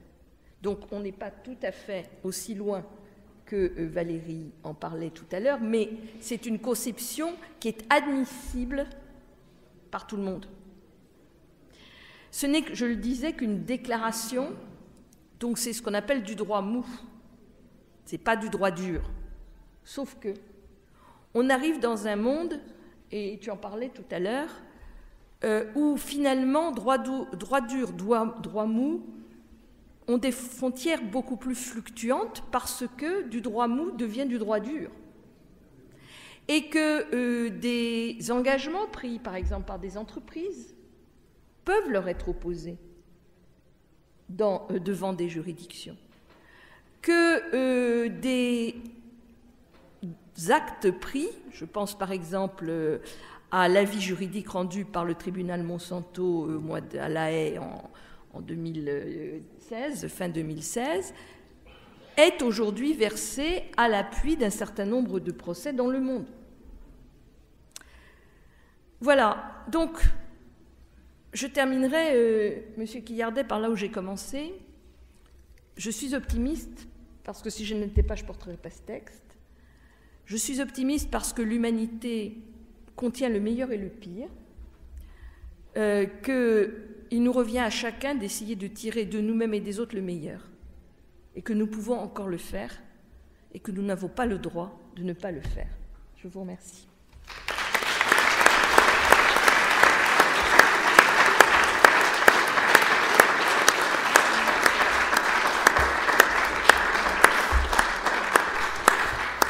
Merci beaucoup, Madame la Ministre. Vous avez bien raison, les déclarations ne sont pas de simples textes. La Déclaration des droits de l'homme fait désormais partie du bloc de constitutionnalité et c'est le Conseil constitutionnel qui est chargé de faire appliquer. Et la Convention européenne de sauvegarde des droits de l'homme, on a la Cour européenne des droits de l'homme qui est chargée de le faire appliquer également. Donc, espérons en effet que votre déclaration reçoive une effectivité. Et nous allons tous désormais non seulement la signer, mais nous engager en effet pour ces nouveaux droits. Je pense qu'il est temps donc de passer la parole à nos amis dans la salle pour quelques minutes, s'il y a quelques questions. Une question ici.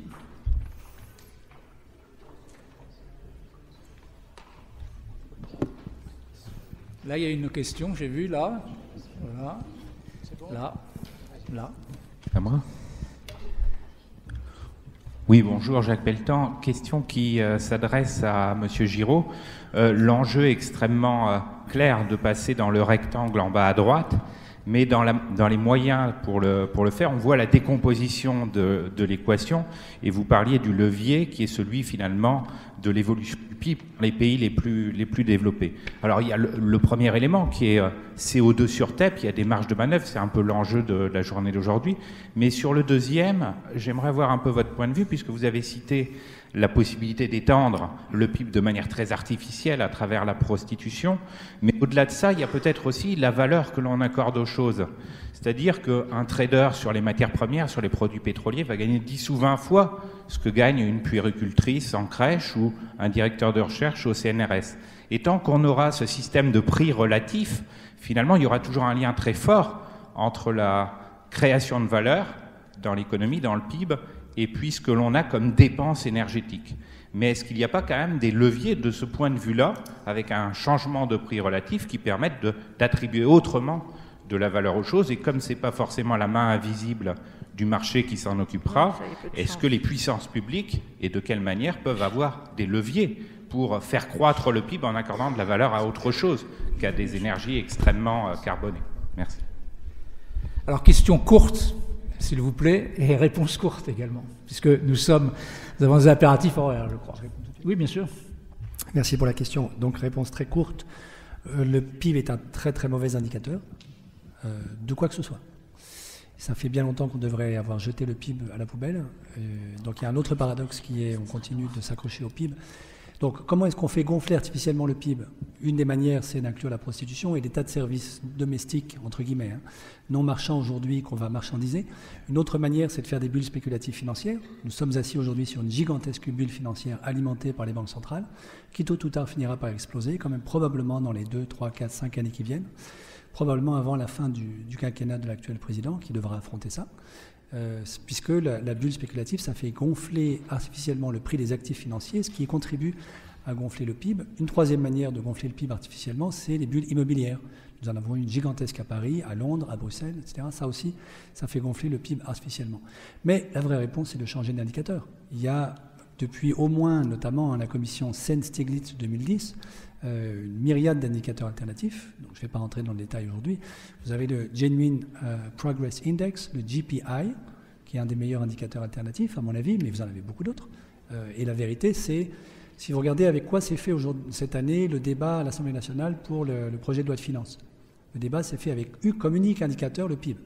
Le jour où on arrive à remplacer ces indicateurs-là par un autre, plus intelligent, on aura déjà fait un progrès considérable dans l'orientation de nos politiques publiques, où la question ne se sera plus de gonfler le PIB à tout prix, mais d'avoir un véritable indicateur de la qualité de vie des citoyens qui sont dans ce pays. Moi, je voudrais vous répondre sur le deuxième élément de l'équation, très brièvement, par des compléments à ce qui vient d'être dit. À moyen terme, il y a une solution, c'est de faire un changement de fiscalité et de ne plus indexer notre fiscalité sur le travail, mais de l'indexer sur l'énergie et la matière.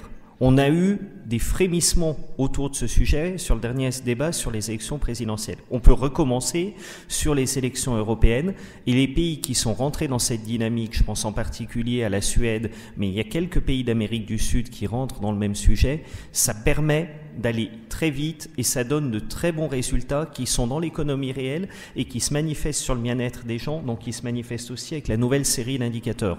À court terme, on a un mot magique qui nous permet de faire ça, même sans changement législatif, c'est l'économie circulaire. Et on voit à quel point les concepts de l'économie circulaire ont pris auprès des collectivités locales et des PME et ne sont plus aujourd'hui que des concepts, mais des offres de services qui existent dans l'économie sociale et solidaire, comme dans l'économie mainstream. Merci. Jean-José Vanek, j'ai le bonheur d'enseigner dans une école d'ingénieurs où on forme des ingénieurs sur les énergies, le développement durable. Et je revenais vers Madame Cabane et Madame Lepage, à savoir qu'un groupe d'étudiants, et j'y suis pour rien, par contre j'ai le bonheur de les encadrer, travaille sur un projet où effectivement ils reconnaissent la personnalité juridique des fleuves, mais en même temps ils s'intéressent à l'état de santé du fleuve. Et partant de là, en faisant une union fleuve, nouvelles technologies, j'espère qu'ils vont arriver à ce projet, c'est d'avoir des balises qui nous enverraient en permanence des paramètres sur l'état de santé du fleuve et de créer tout un mouvement autour de la jeunesse qui fait que chaque jeune peut connaître l'état de santé des fleuves à travers le monde. J'aimerais avoir votre avis là-dessus parce que si vraiment vous me renvoyez quelque chose de très positif, ça va me permettre de leur donner une très grande dynamique et de les encourager à continuer. Merci.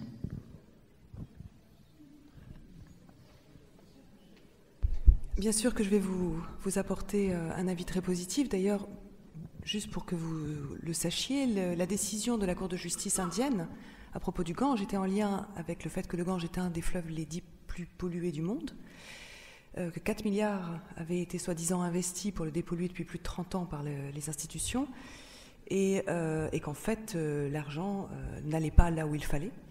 Et donc la décision de la Cour de lui reconnaître la personnalité juridique, c'était vraiment de défendre son droit intrinsèque à exister, à être sain.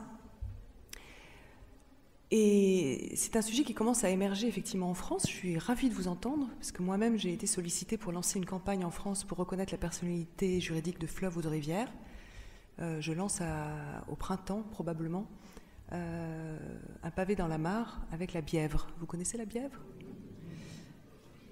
Alors la Bièvre est une rivière enterrée vivante, qu'on a d'ailleurs détournée pour qu'elle se jette dans les égouts, qui a subi tous les stigmates de l'ère industrielle.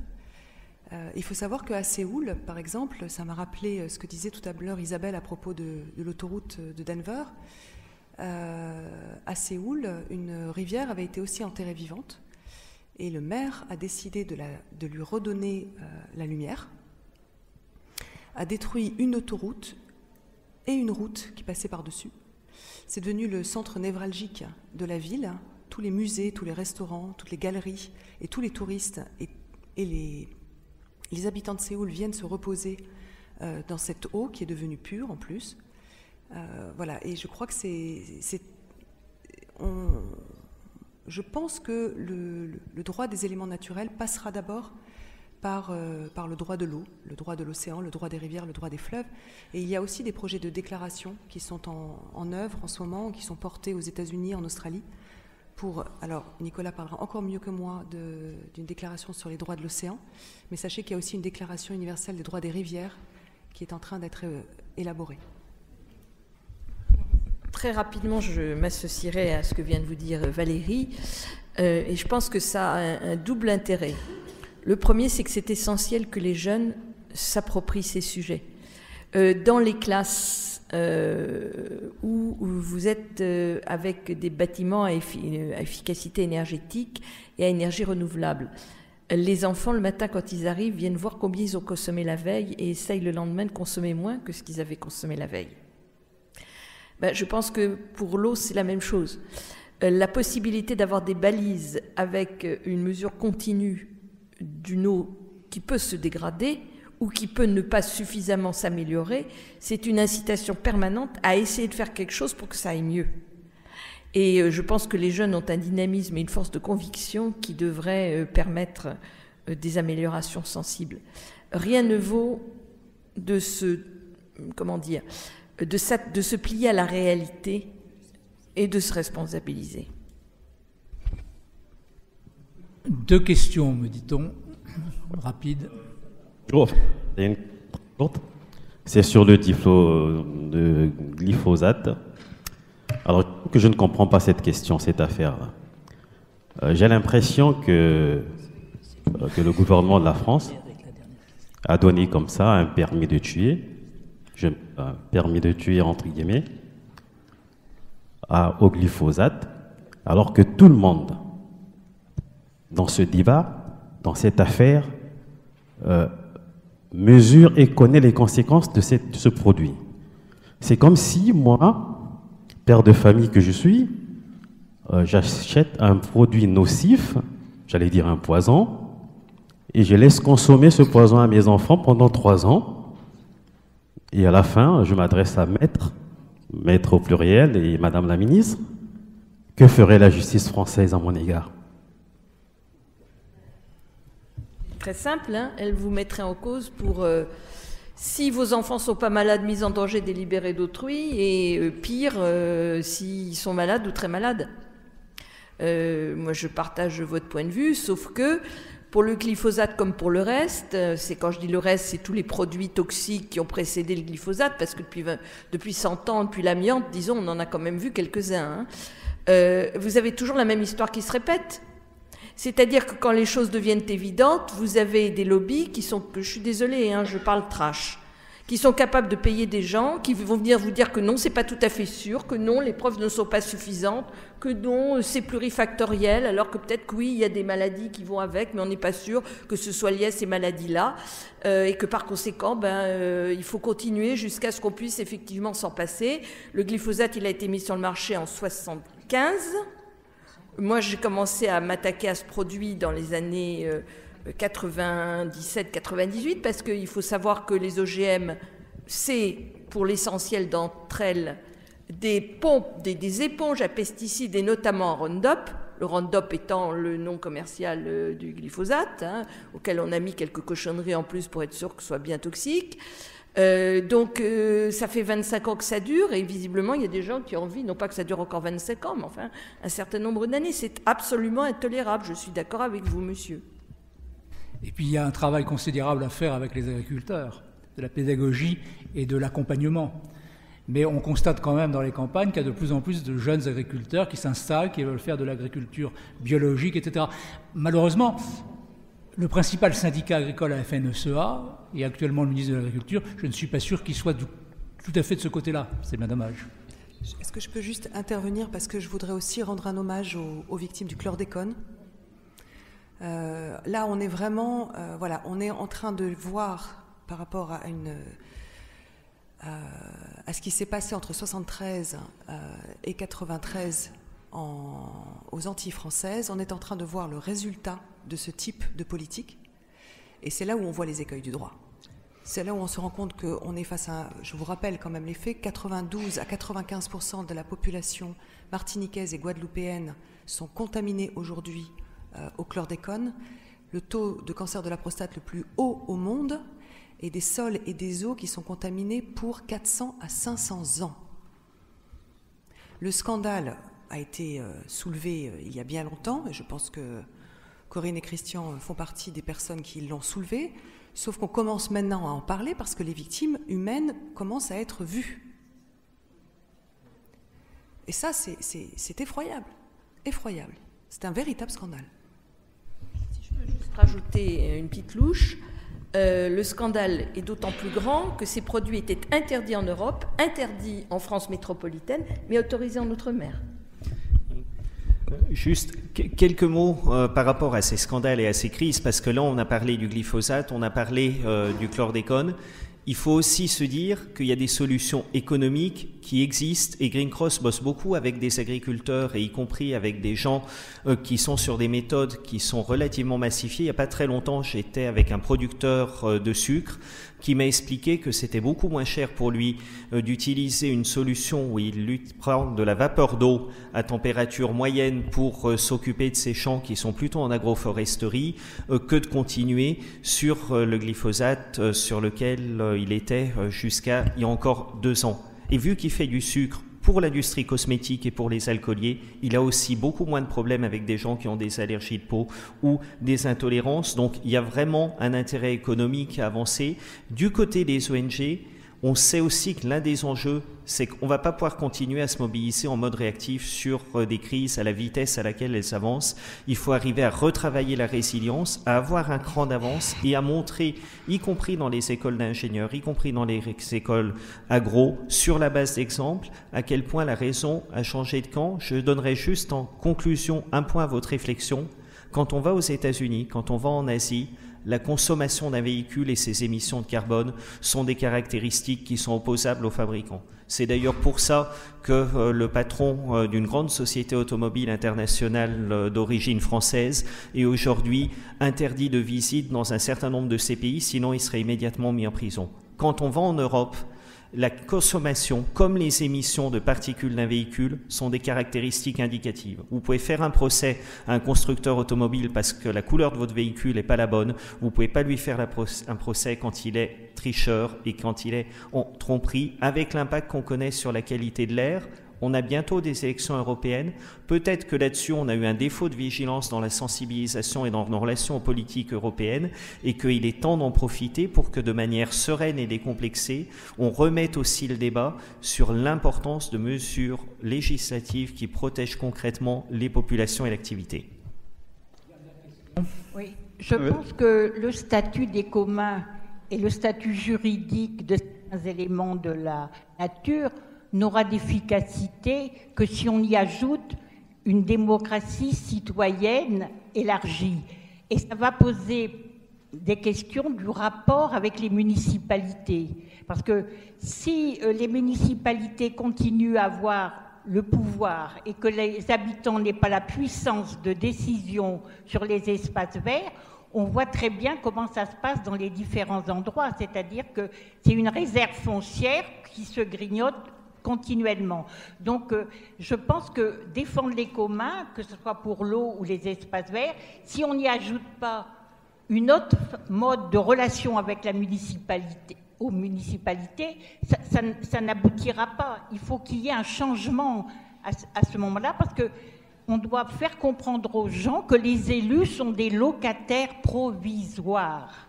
Leur bail n'est pas forcément renouvelable et que les habitants sont pérennes. Et c'est eux qui peuvent penser les grands-parents. Un élu ne pense pas les grands-parents, tandis que les habitants, ça pense les grands-parents. Et si on ne change pas ça, eh bien, ça sera encore des propositions que l'on fera, et dans 20 ans, on pourra... Et je trouve que le travail de Valérie Cabanet est formidable pour ça, parce qu'il donne aux gens de terrain la possibilité d'avancer sur cette question.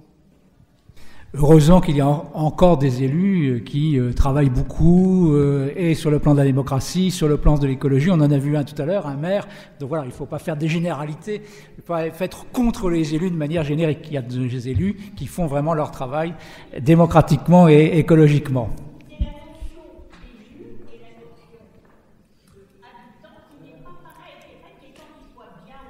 Oui, je pense que vous faites mention en fait d'une partie de mon dernier ouvrage Homo Natura, où je parle effectivement d'une part des communs, et je vous remercie d'utiliser le terme comme Gaël l'a fait, c'est-à-dire pas des biens communs, parce que là encore une fois ça veut dire qu'on s'approprie le monde naturel, mais sur la notion de gouvernance écosystémique et voire même de sociocratie, c'est-à-dire une démocratie beaucoup plus horizontale et participative, mais qui ne peut effectivement fonctionner que dans des collectivités qui soient de taille restreinte. Voilà. Donc, c'était pas en référence au fait qu'on combat les élus, mais de dire qu'il y a peut-être d'autres moyens aujourd'hui de vivre la démocratie et la solidarité de manière plus active. Je voudrais juste rajouter un mot pour un tout petit peu nuancer et complexifier peut-être la situation. D'un point de vue économique, les énergies renouvelables sont beaucoup plus intenses en capital que les hydrocarbures fossiles. Donc le CAPEX, donc la part du capital initial dans le coût de production du kilowattheure pour les énergies renouvelables est de l'ordre de 50%, alors qu'il est compris entre 10 et 15% pour les hydrocarbures fossiles conventionnels. Et donc ceci, à mon avis, est un indice qu'on doit prendre très au sérieux, qui montre que malheureusement, il y a une autre option possible, envisageable, à celle de la démocratie, de la sociocratie et d'un monde organisé par des communs locaux, avec cette question de la participation dans la démocratie. Malheureusement, il y a une alternative possible, qui est celle qu'un certain nombre de nos dirigeants ont en tête, qui est un monde extrêmement centralisé, extrêmement capitalistique, avec une alliance entre un État très autoritaire, néolibéral, et le capital. État qui pourra dire, c'est ce qui se passe en Chine, c'est la solution du Cambodge, ça pourrait être la solution de la France. État qui va dire aux citoyens, par exemple aux Parisiens, mais si vous voulez que les éoliennes, les forêts d'éoliennes qu'il va falloir construire pour vous donner l'électricité existent, il va falloir mettre du capital sur la table, mes petits copains vont le faire, mais il y aura un prix à payer. Voilà. Ça, c'est une option malheureusement possible, face à laquelle il faut être très averti et contre laquelle il faut lutter. Il y a un vrai enjeu politique, me semble-t-il, là-dedans. Donc, dernière question. Oui, j'ai une question auquel je pense que nos intervenants peuvent répondre par oui ou par non, dans la mesure qu'ils ils sont positionnés en filigrane déjà.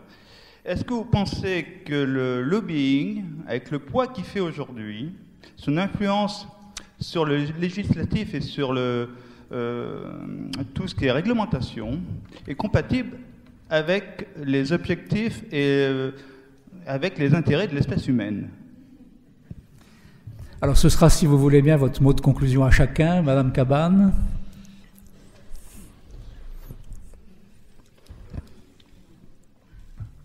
Bien évidemment non. Je répondrai juste sur le fait qu'aujourd'hui, sachez-le, c'est intéressant, il y a un traité qui se négocie à l'ONU, un traité contraignant visant les multinationales pour qu'ils respectent les droits humains et le droit de l'environnement, puisque je vous le rappelle, les multinationales ont surtout émergé dans les années 70, sont parfois plus puissantes que des États, mais ne sont pas des sujets véritablement de droit international, en tout cas n'ont pas d'obligation vis-à-vis des citoyens, simplement vis-à-vis des États.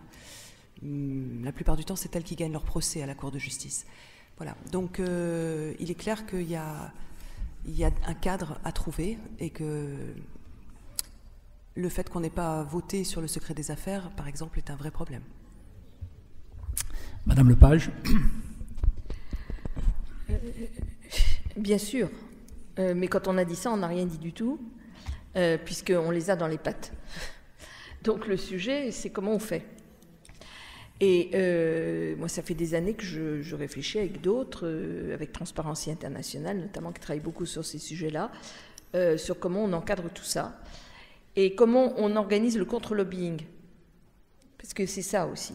C'est-à-dire comment ceux qui défendent les intérêts généraux, les intérêts des ressources, les communs, les droits de l'homme, disposent de moyens équivalents pour se faire entendre.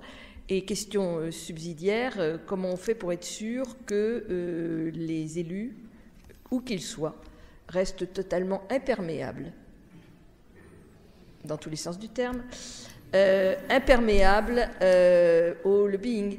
Voilà. Mais il y a des solutions pour tout ça. Le seul problème, c'est de les mettre en place. M. Giraud. Juste 2 points très rapidement. Je nuancerai un tout petit peu au sens où le monde de l'entreprise privée n'est pas homogène. Je crois qu'il y a d'un côté le secteur industriel qui a quand même un lien avec le monde réel, parce qu'à la fin, il doit produire quelque chose, et le monde financier. Je crois que la situation est beaucoup plus grave du côté du monde financier, où au fond, il n'y a aucune corde de rappel. Nos amis banquiers, il y en a peut-être dans la salle, peuvent faire gagner des milliards avec une activité qui n'a aucun rapport avec la matérialité de nos existences. Et donc ceux-là sont très très loin dans leur imaginaire de la réalité dont nous parlons depuis très longtemps, depuis un moment ici. Donc ce sont eux, je crois, qui posent véritablement problème. Ils se sont eux-mêmes invités dans tous les conseils d'administration de tous les grands groupes multinationaux. Vous trouvez des représentants de nos 4 grandes banques nationales. Et c'est eux en partie qui tiennent via la dette nos multinationaux, nos entreprises multinationales, même lorsque celles-ci, et il en existe, ont quand même des velléités de changer de modèle. Donc la dette du secteur privé industriel, qui est bien supérieure à la dette du secteur public, en zone euro, la dette du secteur privé, c'est 130% du PIB. La dette publique, c'est 100% du PIB. Cette dette-là permet au secteur bancaire, qui n'a aucune intention, pour la plupart, de mettre en œuvre, de faciliter la transition écologique, de tenir l'ensemble du secteur industriel entre ses mains. Là, il y a un véritable enjeu. Je crois qu'il y a une alliance à réaliser de nous tous, là, qui sommes des personnes de bonne volonté, avec la partie éclairée du secteur industriel, et elle existe, je la rencontre, et il y aura un moment où il faudra effectivement utiliser la loi, y compris les sanctions contre le secteur bancaire, qui est le véritable problème, à mon avis. Monsieur. Je voulais déjà vous rassurer sur un point, c'est qu'on est tous des lobbies. Et que justement, dans l'individu tel qu'il est constitué, on est particulièrement paranoïaque. Il y a un citoyen, il y a un contribuable et il y a un consommateur. Et que, en arrivant à se structurer, en arrivant à prendre des outils, on peut aussi avoir nos propres modes d'action et nos propres modes de fonctionnement. Et le sujet commun qui nous réunit, il y a quelques années, c'était le développement durable. Maintenant, je préfère dire que c'est la question de la résilience. Parce que des inondations extrêmes, des sécheresses extrêmes, des problèmes de crise sur l'alimentation, des enjeux de reconquête sur la qualité de l'air de nos villes, c'est bien ça qui est en train de rythmer notre quotidien et qui nous incite à changer de braquet. Et il y a un certain nombre de gens qui se disent « Ok, on est en train de payer notre abonnement de téléphone portable 30 ou 50 euros par mois, mais l'exercice de la liberté, le fait d'investir dans des énergies renouvelables de proximité, de reconquérir le lien direct avec l'alimentation, de s'inviter dans les budgets participatifs de nos communes, qu'on vote ou qu'on vote pas d'ailleurs, ce qui nous montre bien qu'on est un petit peu schizophrène de temps en temps, ben ça c'est des actions très concrètes qu'on peut avoir du quotidien, Jamais les bouquins qui parlent de ce sujet, jamais les émissions qui sont en train d'aborder cette thématique en termes simples et grand public n'ont autant marché. Vous avez compris qu'on a la chance, avec des outils comme la Déclaration des droits et devoirs de l'humanité, d'avoir maintenant des référentiels communs qui unissent tous les gens de bonne volonté, quel que soit ce qu'ils pensent au fond d'eux-mêmes. Et on est aussi passé d'une logique où on cherchait à avoir globalement raison par la pensée, et comme diraient mes amis du Pacifique Sud, avoir raison par la pensée, ça veut dire une raison majoritaire, et ça veut dire qu'on n'a pas écouté la voix minoritaire dans sa divergence, à être une logique de la co-construction, où on n'est pas sûr de penser tous ensemble, mais où on a envie d'agir de manière commune, en responsabilité par rapport au commun, par la préservation et par la sérénité de la vie de l'espèce. Merci. Un mot de conclusion sur cette table ronde. Je pense à la phrase de Camus, célèbre, lors de la remise de son prix Nobel de littérature, où il disait, après les crimes commis pendant la Seconde Guerre mondiale, les atrocités, il disait « Nos générations ont pour tâche de reconstruire le monde, les générations suivantes auront pour devoir d'éviter qu'il se défasse ». Je me suis présenté tout à l'heure comme un converti, je ne sais pas si je suis devenu un croyant, car cette notion au sein du Grand Orient de France pourrait être mal comprise, mais je pense que je suis devenu un combattant. Merci.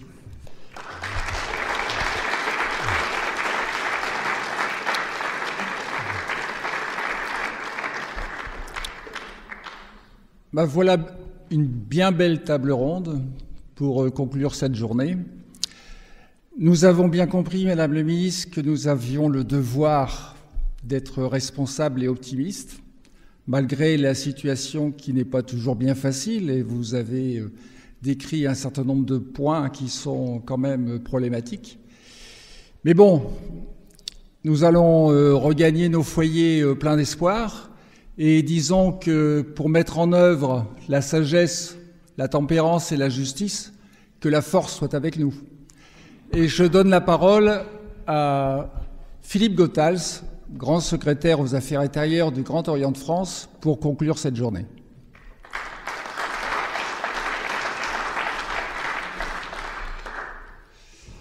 Merci. J'espère que je ne vais pas prendre un Prozac ce soir après cette belle journée. Mais Madame la Ministre, mon cher Jean-Michel, chers amis, mes sœurs, mes frères, le grand maître du Grand Orient de France, Philippe Foussier, m'a chargé, en tant que GSAI de notre obédience, de le représenter tout au long de ce colloque passionnant que nous venons de vivre aujourd'hui sur le thème de la transition énergétique. Je voudrais d'abord remercier les organisateurs de cette journée, nos frères et sœurs de la Commission nationale de réflexion sur le développement durable du Grand Orient de France et leur président, Philippe Brancard. Réunir ici, dans cet amphithéâtre du CNAM, autant d'intervenants prestigieux et pertinents, c'est déjà un bel exploit. J'ai une pensée pour notre frère Robert Couty, qui est avec Philippe Foussier, notre grand maître, sur un autre terrain, en province. Mais il nous envoie, bien entendu, ses fraternelles amitiés. Grâce à vous, nous avons pu mesurer l'urgence des problèmes et envisager des alternatives qui nous évitent de sombrer dans un discours d'apocalypse, parfois anxiogène, certes, mais pas apocalyptique. D'aucuns pourront se demander pour quelles raisons le Grand Orient de France s'intéresse à la transition énergétique. Eh bien, le rôle des francs-maçons de s'impliquer sur un sujet aussi sociétal et aussi politique.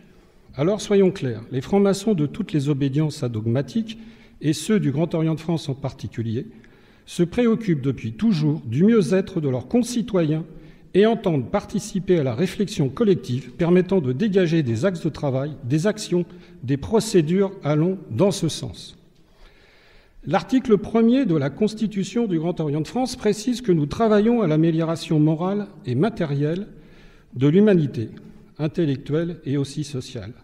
C'est pour cette raison que notre obédience a créé en son sein 5 commissions d'études pour explorer les champs du possible dans notre société et être autant de laboratoires d'idées au service des décideurs et de tous ses citoyens. Ces 5 commissions sont laïcité, santé publique, bioéthique, réflexion sur le développement durable, le numérique et l'étude pour un revenu universel. C'est-à-dire combien le Grand Orient de France est impliqué dans la réflexion sociétale. Et pour ce qui est des problèmes environnementaux, je voudrais rappeler qu'en 2015, à la veille de la COP21 qui s'est tenue à Paris, le Grand Orient de France a signé avec 6 autres obédiences un appel des consciences laïques et humanistes, dans lequel nous demandions notamment de repenser le rapport de l'homme et de la nature, de lutter contre les inégalités et la pauvreté dans le monde, de prévenir et remédier aux conséquences négatives des changements climatiques, de faire progresser la justice climatique, d'investir immédiatement et résolument dans les énergies durables. Le colloque aujourd'hui s'inscrit naturellement dans la poursuite de notre réflexion. Vous avez les uns et les autres posé des questions de fond qu'on ne peut plus ignorer. Le choix des énergies d'abord, avec l'urgence d'abandonner les énergies fossiles et de mettre en œuvre des solutions plus vertueuses. Le rôle premier du consommateur, qui ne peut plus se comporter comme un prédateur inconscient, mais comme un consomme-acteur, soucieux de l'héritage qu'il laisse aux générations futures. À travers tous vos propos, nous avons bien senti le besoin de changer au plus vite nos modes de production, consommation. Vous avez raison, il y a urgence. Pendant des siècles, l'être humain a perçu la nature comme une menace à dominer ou une réserve inépuisable et abondante de ressources. Mais aujourd'hui, c'est la nature qui étouffe. L'humanité est prise de court. Elle attendait le bonheur dans le progrès continu des techniques et dans la croissance économique prétendument infinie, mais elle découvre chaque jour davantage que son bonheur futur tient au fil fragile de la préservation de notre planète. Oui, depuis des décennies, nous produisons avec frénésie sans tenir compte des dégâts de notre activité sur notre environnement, avec pour seul horizon la croissance du produit intérieur brut. L'humanité vit à crédit. Chaque année, notre dette écologique s'accroît. Si le monde vivait comme nous vivons en France, nous aurions déjà consommé depuis le 5 mai dernier l'ensemble des ressources de la Terre qui peut se renouveler en un an. Continuer ainsi est pure folie. Voilà des années pourtant que les scientifiques nous préviennent. Si l'humanité continue de dormir, elle n'aura bientôt plus le droit de rêver. Déjà en 1987, le rapport Brundtland, intitulé « Notre avenir à tous », faisait prendre conscience au monde de son destin commun et du besoin pressant d'agir. Il nous exhortait à prendre la voie d'un développement durable, c'est-à-dire un développement qui répond aux besoins des générations présentes sans compromettre la capacité des générations futures à répondre aux leurs. Alors c'est précisément pour cette raison que les propos entendus aujourd'hui peuvent nous servir de base commune pour nos réflexions personnelles et pour nos engagements citoyens. Vous êtes des spécialistes. Vous auriez pu vous cantonner dans une approche technique, technicite ou scientifique de la transition énergétique, mais vous êtes allé au-delà. Vous n'avez pas publié le 3e terme du titre de ce colloque. Vous n'avez pas oublié ce 3e titre, bien entendu, de la transition énergétique et humaniste. Au Grand Orient de France, nous travaillons constamment sur 2 piliers, l'homme et la société, mais l'homme avec un grand H. J'inclus les femmes, bien sûr. C'est bien la finalité de tous nos engagements. La planète n'a pas besoin de nous. Elle s'en sortira toujours avec ou sans nous. Mais le bipède fragile que nous sommes, ce petit être vulnérable et parfois inconscient, pourrait effectivement disparaître si la cupidité, la démesure, l'ambition personnelle et la course au profit prenaient le pas sur la raison, le partage et la sobriété. La terre, l'eau, l'air sont les premiers éléments de notre patrimoine dans cette nouvelle ère qu'on appelle l'Anthropocène. Les actions humaines perturbent de façon durable et irréversible les grands équilibres naturels. C'est à partir de réflexions comme celle-ci, comme celle d'aujourd'hui, que l'humanité peut reconstruire les liens entre les peuples autour de la promotion et de la défense des biens communs. C'est qu'un combat de chaque jour. Le chemin sera long, mais comme le disent les francs-maçons à la clôture de leurs travaux, nous n'aspirons pas au repos. J'aimerais finir très rapidement sur quelques souvenirs. Il y a 2 ans, lorsque je me suis occupé comme référent au Conseil de l'Ordre de cette CNRDD, cette Commission nationale de réflexion, c'est réflexion, toujours un peu de mal, de développement durable, eh bien, un vœu de notre association, du convent de notre Assemblée générale, voulait que l'on fasse le bilan carbone de notre siège social rue Cadet. Ceci fut fait, avec Antoine Anderson, ici là-haut. Eh bien, nous avons dépensé à peu près 12 000 euros et nous avons trouvé un bilan carbone catastrophique. C'est tout à fait logique puisque c'est des anciens bâtiments, des nouveaux bâtiments, différentes structures. Et nous avons, comme j'ai entendu ce matin, une passoire énergétique. Eh bien, mon rêve, je crois qu'on a encore un peu le temps, si c'est possible, jusqu'à fin juin, ça serait que de nouveau, dans notre convent, notre assemblée générale, fin août à Rouen, nous puissions émettre des vœux pour continuer ce bilan carbone, pour améliorer notre siège social, puisque là aussi, investir dans la transition énergétique et éviter le gruyère, c'est aussi gagner de l'argent. Donc mettons, nous, francs-maçons, la main au porte-monnaie pour notre siège social et améliorons le siège. Je ne dirais pas, ou bien il faut le vendre et aller ailleurs et construire. Non, c'est historique. Mais à ce moment-là, balayons aussi devant notre porte et faisons du développement durable et faisons de la transition énergétique sur notre siège, parce que pour l'instant, le carbone, il s'envole, il s'envole. Il y a 2 ans, 12 000 euros, ensuite plus rien. Mon cher président Brancard, Philippe, je te laisse le soin d'arranger tout ça, si ce n'est pas cette année, au moins l'année prochaine.